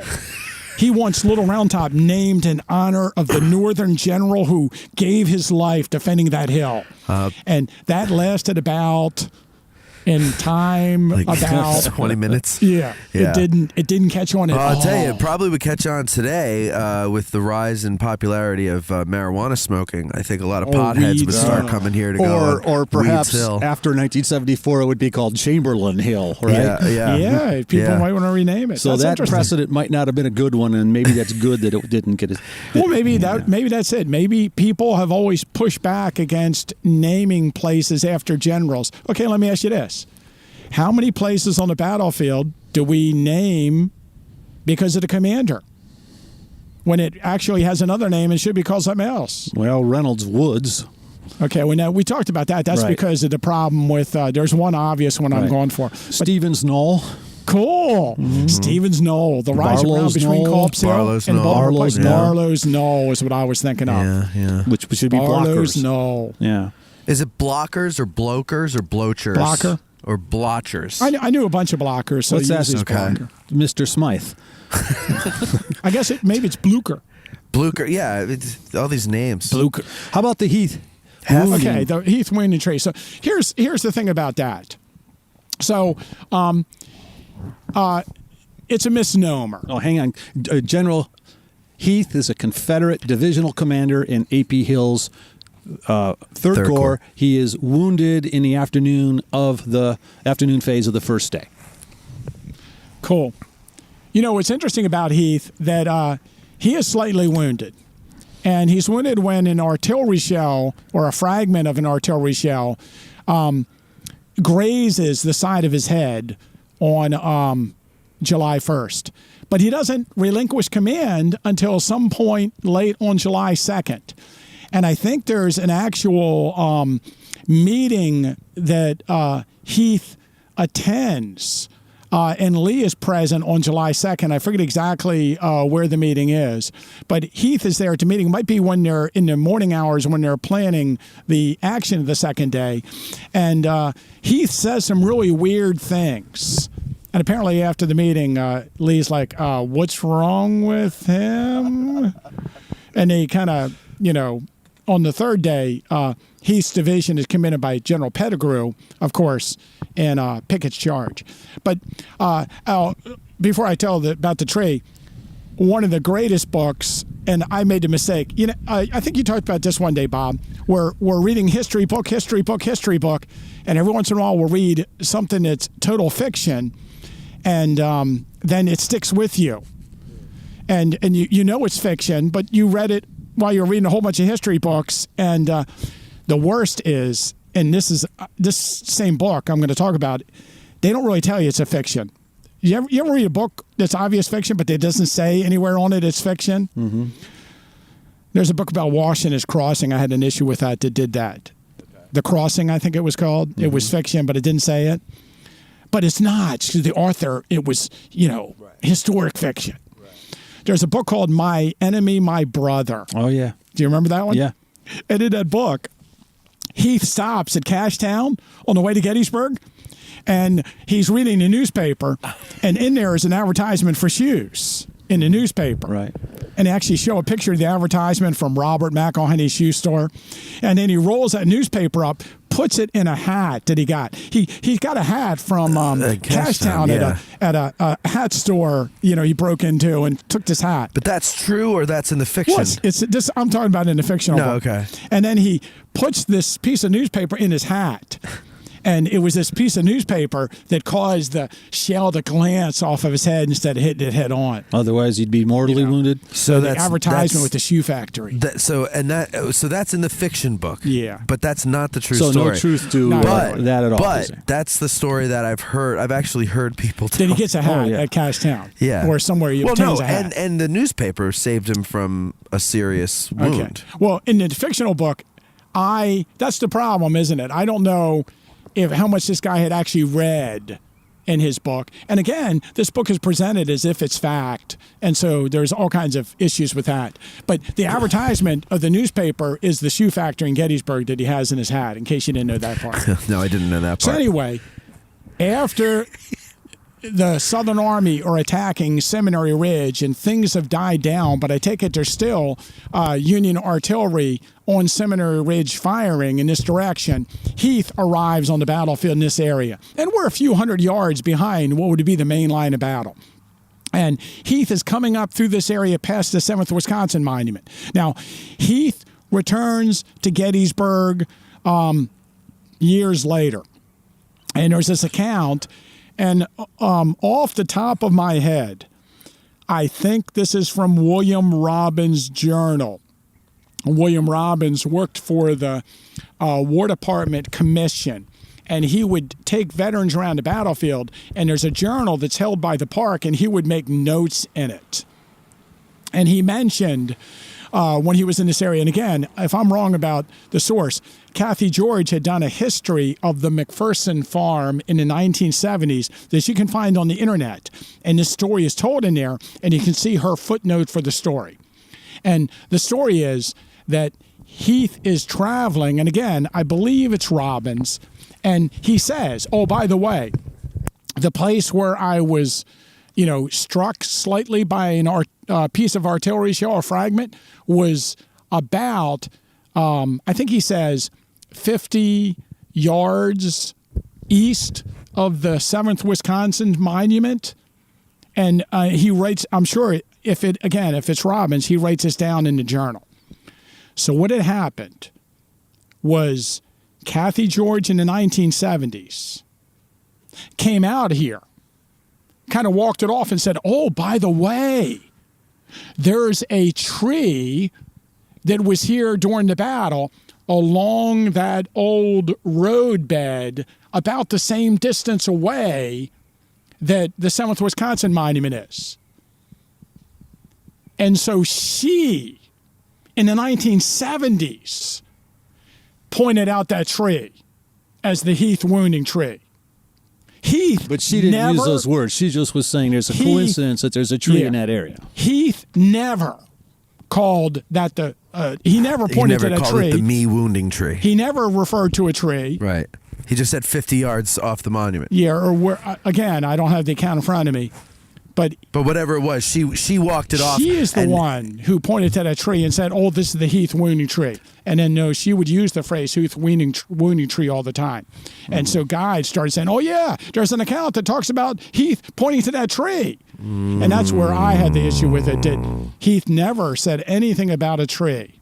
Okay. Well, that's why we need this podcast. That's and exactly right. Also, let me see. Is it because we're not still there? folks. The stump isn't still there. The tree fell down. Yeah, and a couple of years ago, the stump was still there. And the stump was still there. And you know what? After the podcast, we're going to walk up and see if that stump's still there. It's gone. Yeah, I was going to ask us to. It's gone. Well, I want to do it with Tim to see if we can do it with Tim. He can verify it. It's not going to reappear, Two Bob, summers just ago, I Tim's found there. it. But again, let's I know. I was with you, I think. Okay. It's gone. If we're going to post a photograph afterwards, maybe we can post a link, if we can find it, to Kathy George's statement about the tree. Okay. And you'll see that the statement never really makes mention of a tree. He's just referring to the fact that he was wounded somewhere east of the 7th Wisconsin Monument. So she's using the tree as a reference point. That's right. And then people took it to mean he was That's right. And then smoking a cigar by the tree. People wrote that Heath pointed to this tree and said, this tree is a tree I was wounded beside. Tim, do we know, was it a witness tree, though? I believe so. I believe it was a witness tree, and I believe that's how the story really gained notoriety. All right. I love it, though. Yeah, it's a good story. All right, let's take a quick break, and we'll come back after word from our sponsor. Think outside the bus and let Getty's Bike Tours show you the only way to truly experience Gettysburg. There's a reason why Getty's Bike Tours is the longest-running bicycle tour company in Gettysburg, and that's because they put the customer's experience at the top of their list of priorities. Follow a licensed battlefield guide through some of the most legendary ground in American history.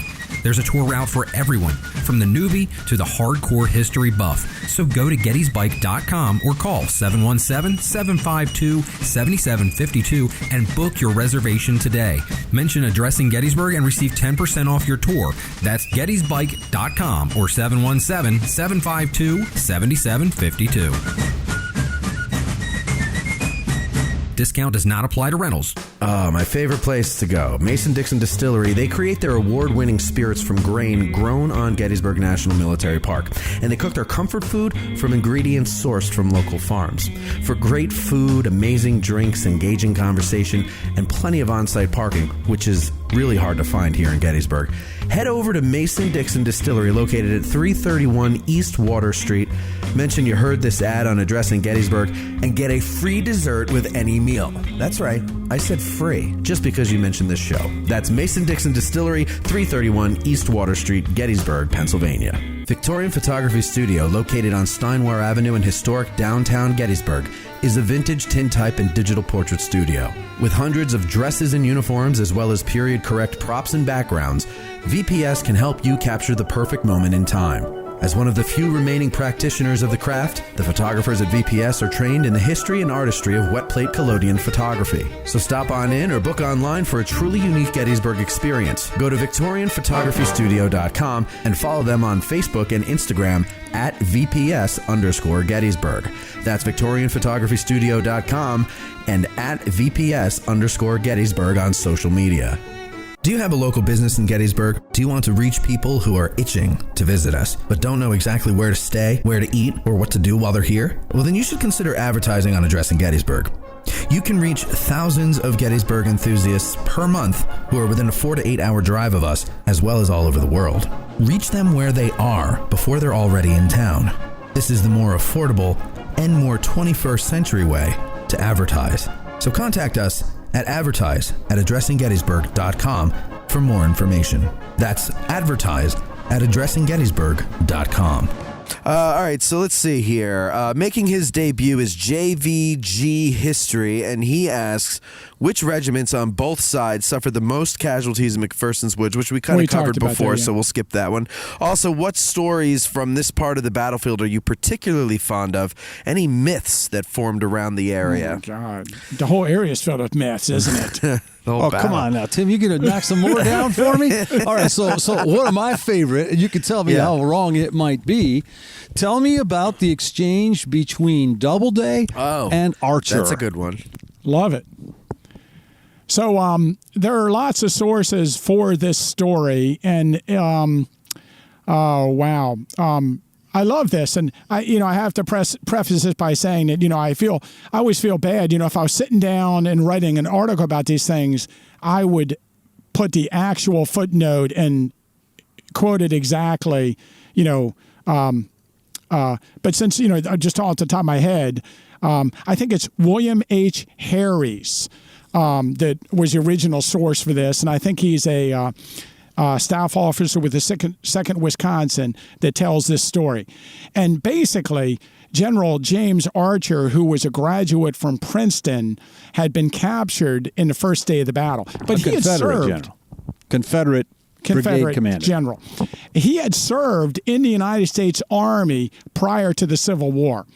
Abner Doubleday had taken command of the Union forces after, General Reynolds was killed. And General Doubleday, actually, who I believe did a phenomenal job on July 1st. I say that because Coddington is kind of down on Doubleday Edwin Coddington in his book, Gettysburg, A Study in Command. And I don't think that's justified. I think he does a great job. But Doubleday is here somewhere up on Seminary Ridge after Archer's captured. And apparently Archer and Doubleday had served at one point together somewhere prior to the war. Where exactly they served together and how long they served together and how well they knew each other is not well established. But William Harries, who told the story, doesn't know this. He also doesn't know that Archer didn't go to West Point. So in the original story, he says that General Archer is brought up to Doubleday. And Doubleday looks over at Archer, and according to this staff officer, they had gone to West Point together, which is not true. And Archer looks over at him and says, Doubleday looks over at Archer and says, I'm glad to see you, Arch. Apparently he calls him Arch. And Archer says back to him, well, I am not glad to see you by a damn sight. And damned is usually spelled D dash. D, yeah. They don't want to cuss in these early accounts. And Doubleday gets angry by the response of Archer. And it's like, take him to the rear, take him to the rear. And so that's the story we're handed down. And a lot of people have repeated the story saying, yes, Archer was a West Point graduate, Archer's a West Point graduate, and Archer never went to West Point. Right. But we do believe that they did know each other, that the story is true, and that they had served somewhere in the Army prior to the war. So there's an example of where people have taken elements of the story and changed it and just accepted the version's been given to them. And it's kind of true, but that's a great story. Yeah. All right. So I was going to say, can I just say the better part of the story is Archer's sword. What's that story? Archer was captured by a guy named Patrick Maloney of the 2nd Wisconsin down near Willoughby's Run, not far west of where we are right now. And his sword was actually given to Lieutenant Dennis Burke Daly of the 2nd Wisconsin. And during the afternoon action, he was retreating through the town. He was cut off, and he ended up at the home of Mary McAllister. And Mary McAllister actually took Archer's sword from him, hid it in a wood pile, or a pile of wood inside the house next to the stove or something like that.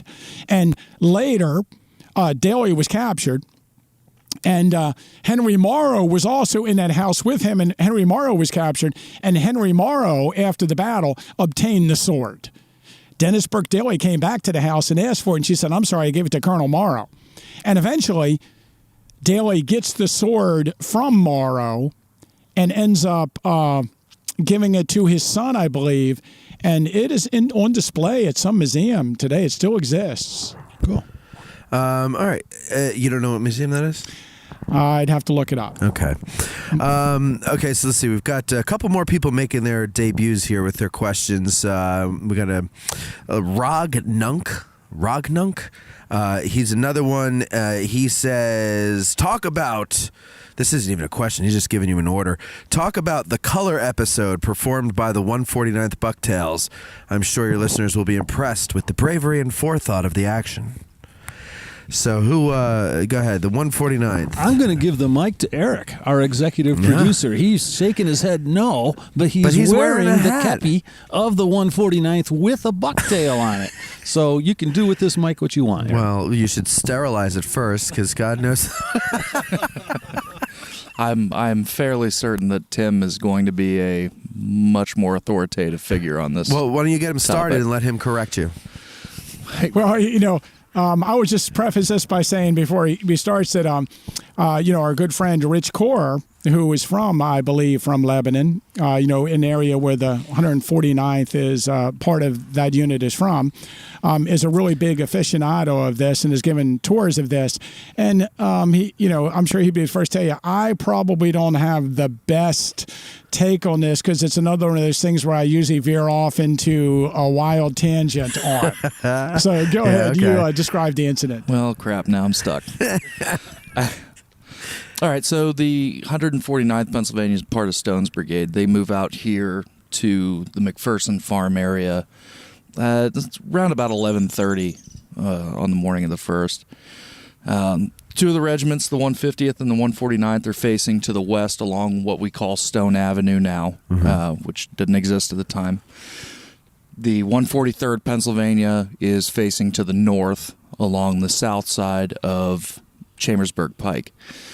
That's all well and good. They start taking artillery fire from the Oak Hill area, and so Roy Stone decides to shift the 149th Pennsylvania and the 143rd to both face north along the pike. Okay.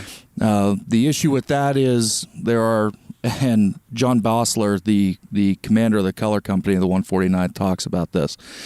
When they make that move, there are 32 Confederate guns along Harris Ridge that observe that movement, and so they begin firing down the line of the 149th and 143rd. So Roy Stone concocts this idea to shift artillery fire away from being able to enfilade those two regiments. He's going to send the color guard of the 149th to the north of the pike and far enough away from the regiment that when it starts to draw artillery fire, they're not going to get hit. And this works. So the state and national colors and the 7 or 8 guys that make up the color guard move. They talk about it very specifically. 115 yards south of the deepest part of the railroad cut and 50 yards north of the pike. And then they say a little to the left of the left front of the regiment. So you get the north-south measurement pretty specific. You get the east-west kind of vague. So these guys, they take cover behind a pile of fence rails that were put there by cavalry vedettes earlier on. And they just kind of hang out there for most of the rest of the action. The 149th makes an advance to the railroad cut, and they hit the right flank, I believe, of Daniel's brigade. They come back to the pike. They move back to the railroad cut again, and they get flanked by the 32nd North Carolina, who in turn get flanked by 3 companies of the 150th Pennsylvania, A, D, and F, I believe.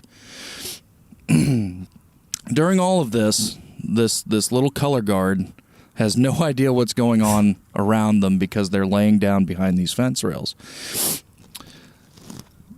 there's an account then from a gentleman from the 42nd Mississippi, who I believe is Davis's brigade, if I'm correct. He and a half a dozen other guys notice that, hey, there's some flags poking up above the wheat up there, and there's a whole lot of fighting going on around them, but nobody seems to be shooting from anywhere near these colors. So they get curious, and they crawl up through the wheat field, up to the edge of it right there on the crest of the ridge. And this is all just north of the Buford statue now. And they see that there appears to be nobody around these two flags, so they get excited because they're going to capture some colors. They jump up and they run at this pile of fence rails. When they do this, they let out a yell, and the half a dozen guys protecting these colors laying down behind the fence rails figure out that somebody's coming. They jump up just in time to be able to try to defend themselves. And John Bossler, he went to some great lengths after the war to try to work out what actually happened with the colors. And as a result of that, we have this pamphlet. And in it, he reproduced all of these sworn affidavits.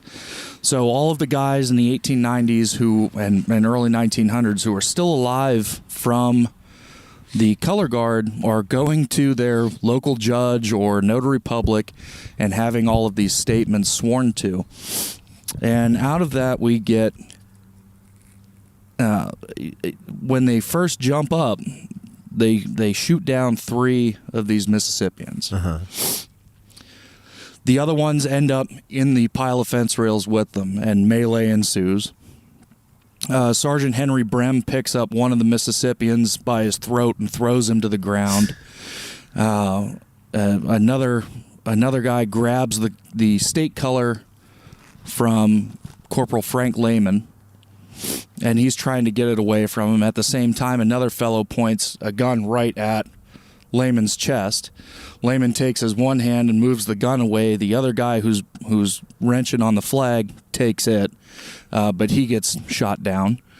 And so Frank Lehman takes off to go get help from the brigade. Well, the brigade's not there anymore. They've moved. They've gone much closer to the seminary. These guys didn't know that. They've been forgotten out in this field.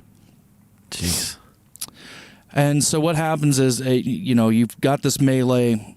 Sergeant Henry Burgwyn grabs the national colors. He picks them up, and he takes off running back towards where he thinks the rest of Stone's brigade is. And they're not anymore. He doesn't realize this. Corporal Henry Spade picks up the state colors, and he starts following. Well, Spade sees it before Burgwyn does, and Spade ends up basically running straight between the railroad bed and Chambersburg Pike. And he gets shot in the thigh, I believe, about 200 yards from where they had been. Henry Burgwyn gets to McPherson Lane, just on the east side of the barn. And this is being watched by John Bossler, who's been wounded and taken to the farmyard at this point. Gets right behind they call them Virginians, but I'm not entirely sure if that's the case. He gets behind this line of Virginians who are firing to the east, runs through the battle line, and keeps going up what we call East McPherson's Ridge. And he's wounded by an exploding artillery shell. And John Bossler writes about he had no idea where the state colors had gone to, but he had seen Henry Burgwyn with the national colors, and then Burgwyn disappeared, and he saw him a short time later being escorted to the rear by a man carrying the national colors, and Burgwyn is following along behind him, and he's got this horrible wound that ends up killing him a couple weeks later in a Philadelphia hospital. And Burgwyn doesn't acknowledge anyone around him. He keeps his eyes fixed on the colors, and that was the last time Bossler saw him alive, was when he was being taken to the Confederate rear. John Bossler had been wounded himself. He's laying up in his family home in Myerstown over in Lebanon County when Henry Brem is brought back to Myerstown to be buried. And Brem's grave is within sight of John Bossler's bedroom window. What's the name of this pamphlet? It is called The Color Episode of the 149th Regiment Pennsylvania Volunteers in the First Day's Fight at Gettysburg. So one thing I wanted to mention there is that pamphlet had been reprinted. I'm not sure what company reprinted it, but it was widely sold in Gettysburg in the 1970s. Okay. So when I was a youngster, I bought that pamphlet, and, I had read it with great interest, and it's a really, really interesting account of the battle. And you can still probably find it available. It's been reprinted several times. You can get it on eBay or Amazon, I'm sure. Where'd you get that, It's a Eric? little good little book. So a friend of mine in Gettysburg has a museum called Ron Palm's Museum of Civil War Images. He happened to have a copy that he was selling, so I bought that from him. You can download that pamphlet If you get on Google Book Search. Yeah. But I actually found it on the Lebanon County Historical Society. Okay. They have it was like a 60 or 70 page thing that they had done called Lebanon County in the Civil War, and that pamphlet was part of that. Okay. So I got to, Good job, Eric. Yeah, very good job. So I think it's Company C of the 149th that is from Myerstown. And when I have kids from Myerstown on tours, which, again, we do lots and lots and lots and lots of fifth graders from all over Pennsylvania because that's when they study state history. And if I get a group from Lebanon County, and I've had a group from Myerstown, and I take them over to the Pennsylvania Monument and I show them Henry Brem's name, and it has a star next to it. He died on August 9th. I just looked this up while you were talking, so don't think I knew this off the top of my head. He died August 9th, and he's buried in Union Cemetery in Myerstown in Lebanon County. And I often like to point, one of the reasons I take kids to the Pennsylvania Monument from Pennsylvania and show them a company from their town is because oftentimes I'll point to the monument and say, wow, there's my last name on the monument. Oh. Or, somebody in the group, if you got 30, 40 kids, is going to see a name that they recognize. Right. Well, as luck would have it, the name of the teacher in this particular group is Mrs. Batdorf.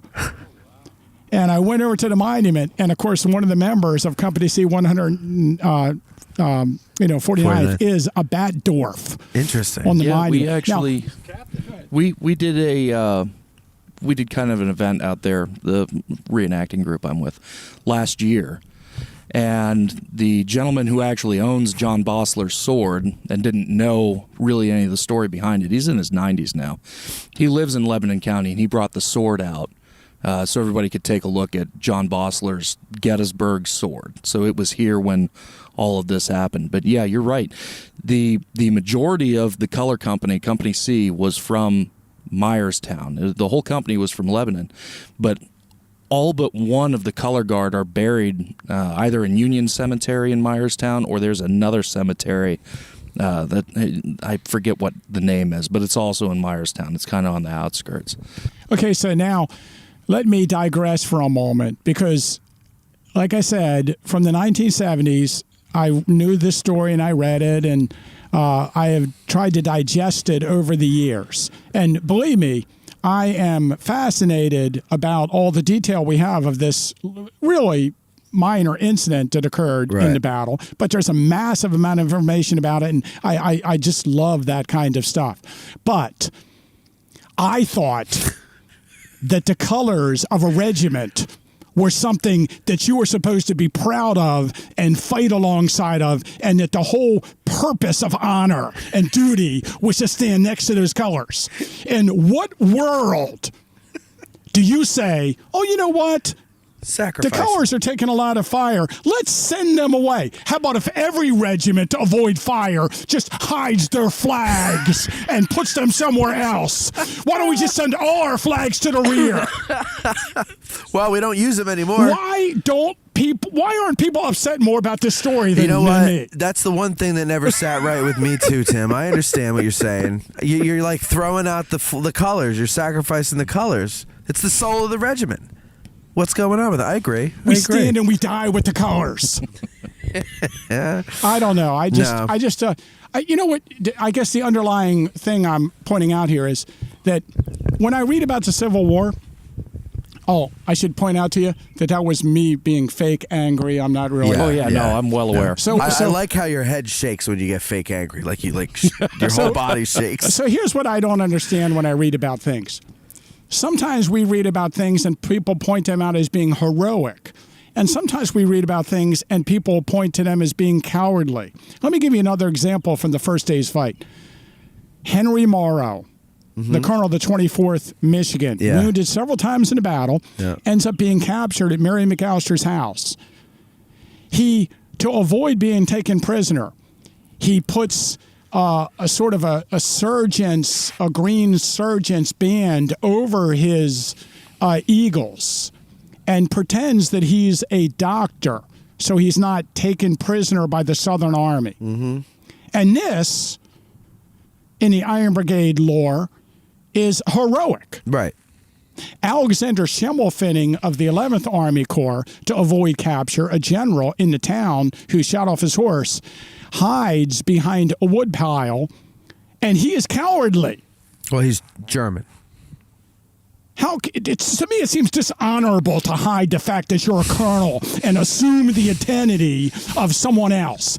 Isn't this similar to Jefferson Davis being in a dress when he's captured, or Himmler pretending he's a private in World War II? Right. We disdain this type of action, and yet here in the Iron Brigade, it's heroic. Or Lincoln coming into Washington to assume the power of the executive branch. I don't know. See, again, the whole point is I'm really confused when I read about stuff sometimes as to what we're supposed to deem as being heroic. Right. There's no consistency in what's heroic behavior. Yeah. I find Schimmelfinning and Morrow to be clever. Clever. Yeah. I like that. I like clever. Clever is heroic to me. You can outsmart your enemy or at least hide from them. There you go. Please. We should maybe not look at it as heroic or unheroic. Clever. Clever. It's clever. But there are definitely people. What I have noticed, though, I want to say about Eric's discussion, is that people come to Gettysburg from towns and communities all across the country, and they rally around certain things that happened during the battle. In the color episode, we refer to it as Myerstown. When people come here for Lebanon County, they usually have some idea of it, or they rally around that. Like the 16th Maine. Ripping up their colors in the afternoon of the first day up on Oak Ridge and throwing the staffs down in front of the enemy and carrying the pieces of the flag through prison. Most people from Maine know that story and are proud of that story. And there's all kinds of, to get back to the original question, incidents and things that happened around the first day's battlefield that, just blow your mind. Sure. Okay, so we got two more here. We got to because you got to get going, right, Bob? Yeah, we got to get through these here quickly. Dana Luffer, another debut. She's from Facebook. She asks, how did John Burns end up fighting in Herbst Woods? And wasn't the woodlot for the McPherson farm on the north side of the pike? And by the way, I said she, but I don't know if it could Dana. What? It's a dude. Thanks for grabbing your to let me know that. I'm sorry, Dana.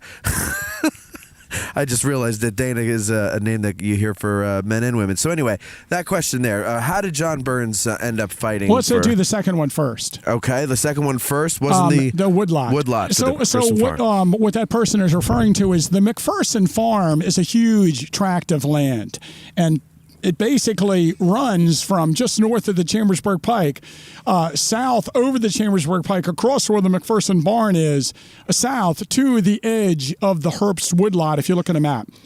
But it also runs all the way west down to Willoughby's Run and all the way east towards the top of Seminary Ridge. And actually, the widow Thompson's house that was used as East headquarters was actually part of the McPherson farm at one time. It was a piece of ground sectioned off, so it had been reduced in size. Now, north of the unfinished railroad cut on Seminary Ridge, there is a portion of woods that runs along the top of Oak Ridge and was there at the time of the battle. And it's owned by 3 different people.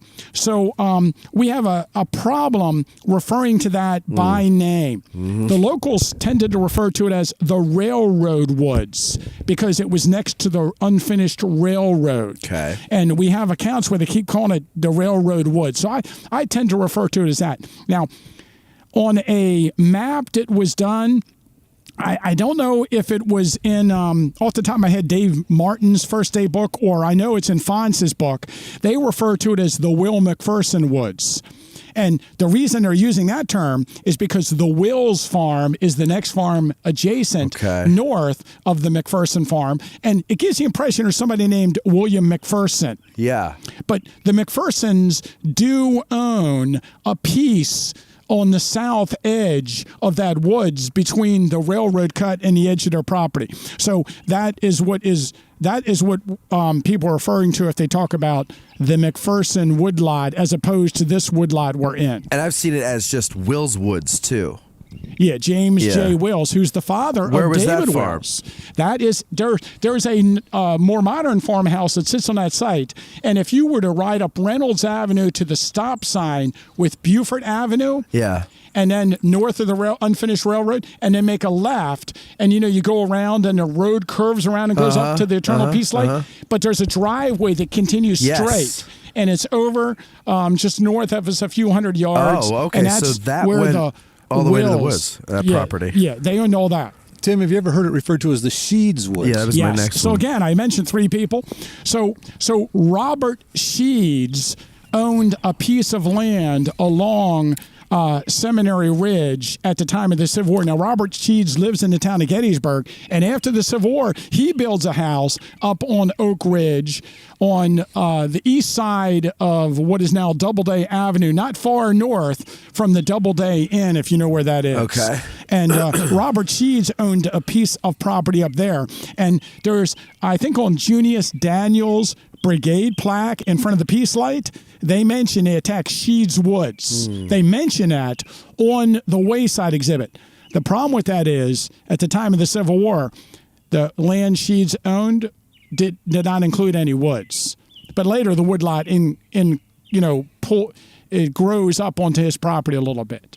Oh, okay. But there were woods there, but they just didn't go as far as his property. Yes. Okay. And the Sheeds Woods is a term that was used around 1900 to describe that area. I guess possibly he bought some more land and bought some land into those woods where the Doubleday Inn is after the Civil War.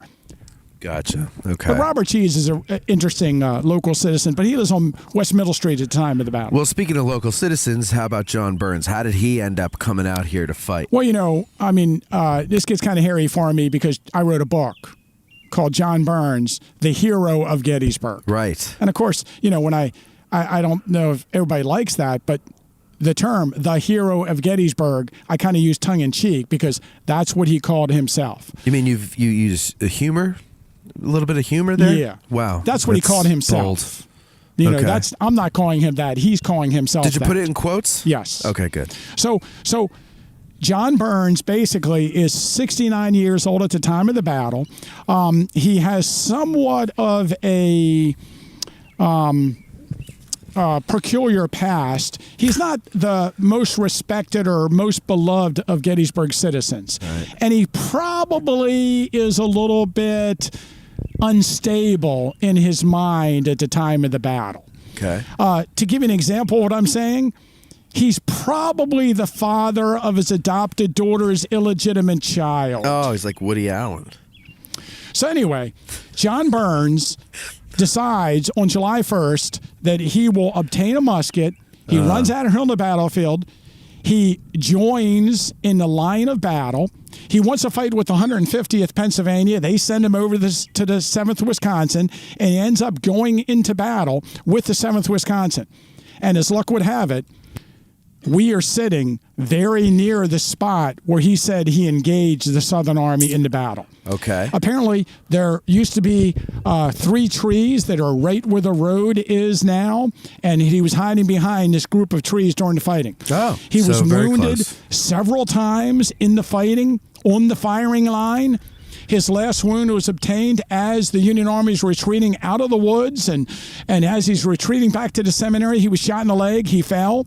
He was unconscious for a while. He woke up later that night.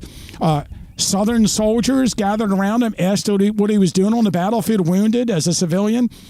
He told them several stories he lost his cow. He didn't know where the cow was. He was looking for it. He got wounded. A story was that his wife was sick, and the doctor, he was trying to get through the lines to get to the doctor on Seminary Ridge when he was wounded. The next morning, he crawled to a nearby house. Confederate soldiers helped him obtain passage back into the town to his house. He survived the battle. He survived the war and became somewhat of a national celebrity. Matthew Brady, the famous photographer, heard his story, stopped by his house, took photographs of him in front of his house. Those photographs were reproduced as woodcuts in Harper's Weekly on, I think, August 23rd, 1863. Abraham Lincoln saw him in Harper's Weekly, read about him. When Lincoln comes to give the Gettysburg Address 4 months after the battle, he asked to meet John Burns, and in front of dozens of reporters, Abraham Lincoln shakes his hand. In 1864, well, actually, in late 1863, when Congress convened, Bill number 1 in the United States Senate, I believe, or maybe it was in the House, I think in the Senate, was to give John Burns of Gettysburg a pension. Oh. It passed through both houses, and in February of 1864, Abraham Lincoln signed the act. John Burns went to the White House, and he signed the act granting him a pension for his actions at Gettysburg. Wow. This made national news, and I think one event occurred after this that really gave him immortal or eternal fame. A newspaper columnist in San Francisco read about John Burns and wrote a poem about him. His name was Bret Harte. And that poem, John Burns of Gettysburg, made national attention and was continually published in magazines and newspapers and books by Bret Harte for years afterwards, after that fact.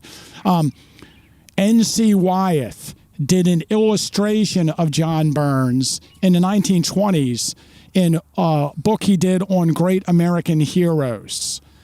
Of course, N.C. Wyeth is more famous for doing the illustrations to Treasure Island. Oh, okay.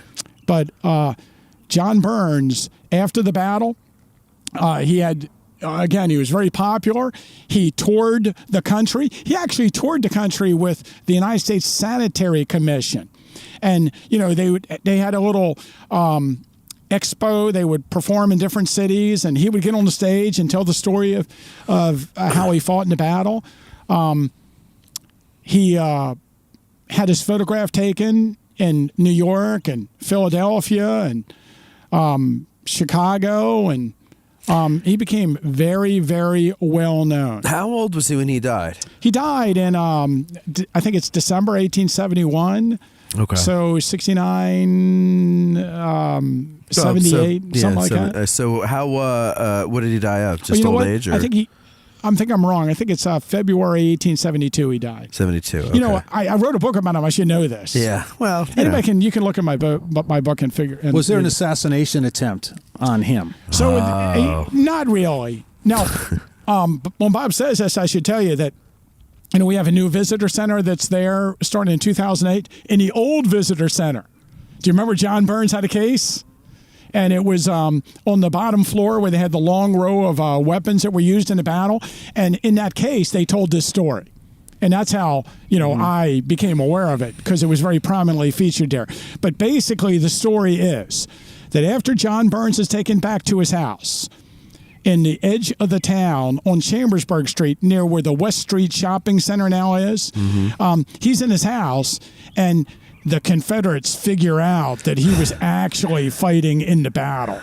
So on July 4th, they send a assassin into one of the houses near him, and when he's laying in his bed, they try to shoot through his window and kill him. And he rolls out of the bed and rolls under the bed to avoid the assassination attempt. The problem with this is that on the morning of July 4th, the Northern Army had recaptured the town of Gettysburg. Right. The Southern Army were on Seminary Ridge. And what we know about the battle is on the morning of July 4th, there was a violent sharpshooter action at the western edge of the town where Union soldiers across the western edge of town are fighting at Southern soldiers up on Seminary Ridge and at the base of Seminary Ridge. And John Burns' house is in the middle of this violent sharpshooter action. Sure. So the story of the assassination comes to us from Burns himself. And that will be the issue with the story.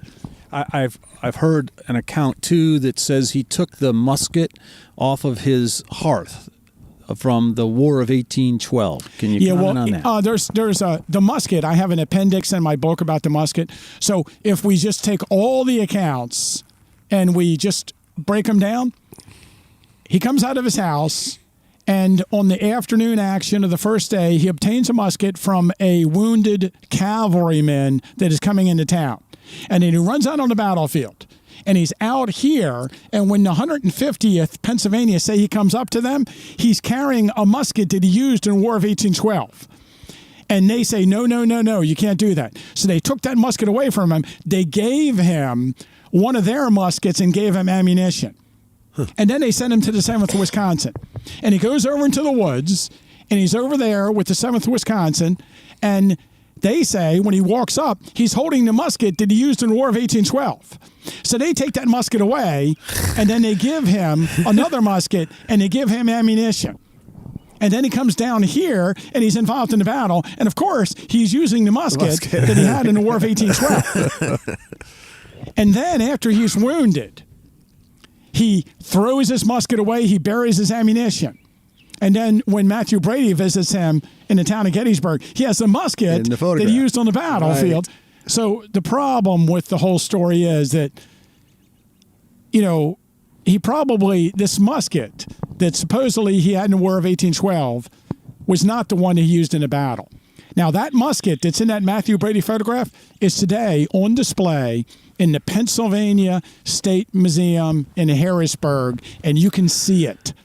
And on the musket, it says, it's like written on there, this is the musket that John Burns, the hero of Gettysburg, used in the War of 1812. And is it a 1863 Springfield, or what is it? No, I think it's an old musket. Okay. And, so I think there are lots of muskets. Let me just tell you this.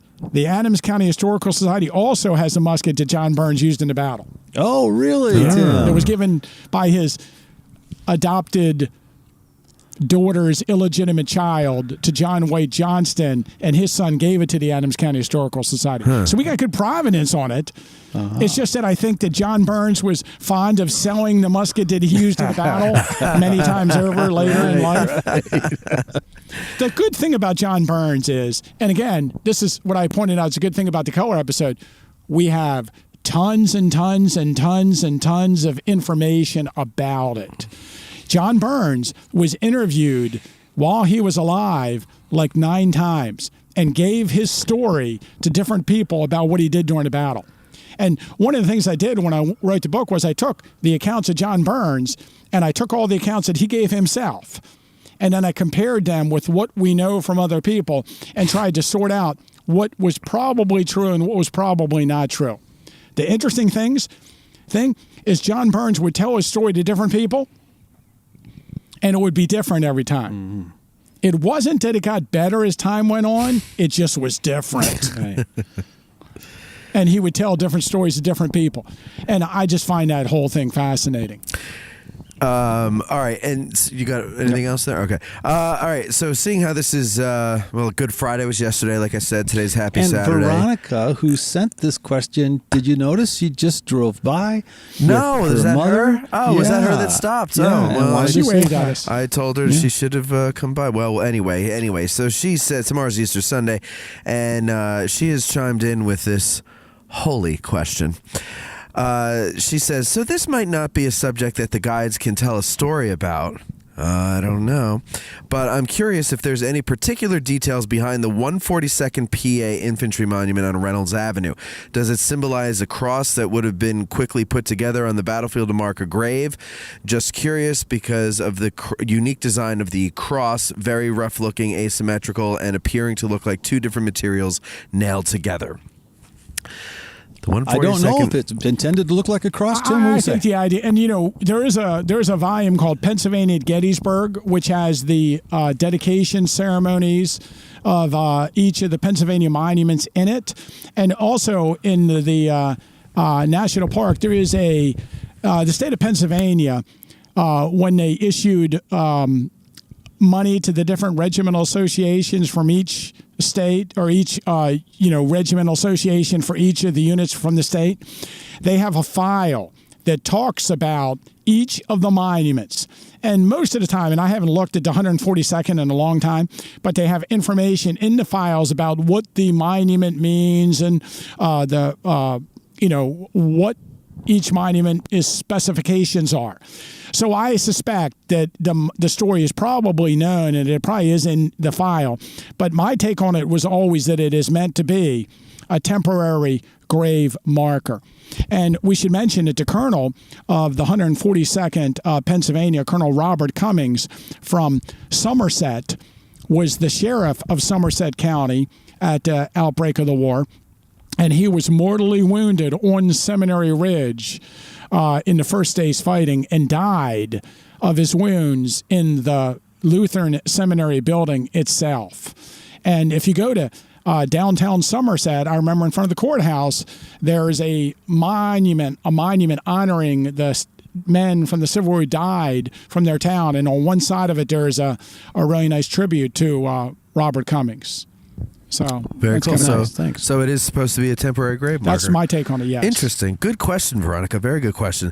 And for the rest of you, thank you for your questions. Thank you all for listening. I hope you're all doing well, and I hope you're not getting sick or losing anybody to that sickness. But if you are, I am sorry to hear that, even though I didn't actually hear that.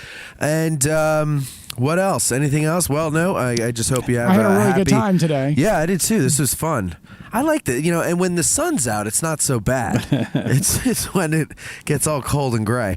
But anyway, thank you, Tim. Thank you, Bob, as always. Thank you, Eric and Waylon. Thank you for coming and sitting by with us, and that's about it. So keep the questions coming in. We'll eventually throw them in the pool and pull them out for various episodes in the future, so you don't have to wait for me to call for them. And also, Bob, we're up to 48 patrons now. I know. Wonderful. By the way, blessed Easter to all of you, too. Yes, blessed Easter and blessed patrons for being our 48 patrons. And that's very helpful at this time especially. And that's about it. Talk to you guys later. Have a good one. There were great questions, weren't they? Yeah. I thought on Cobb Cell.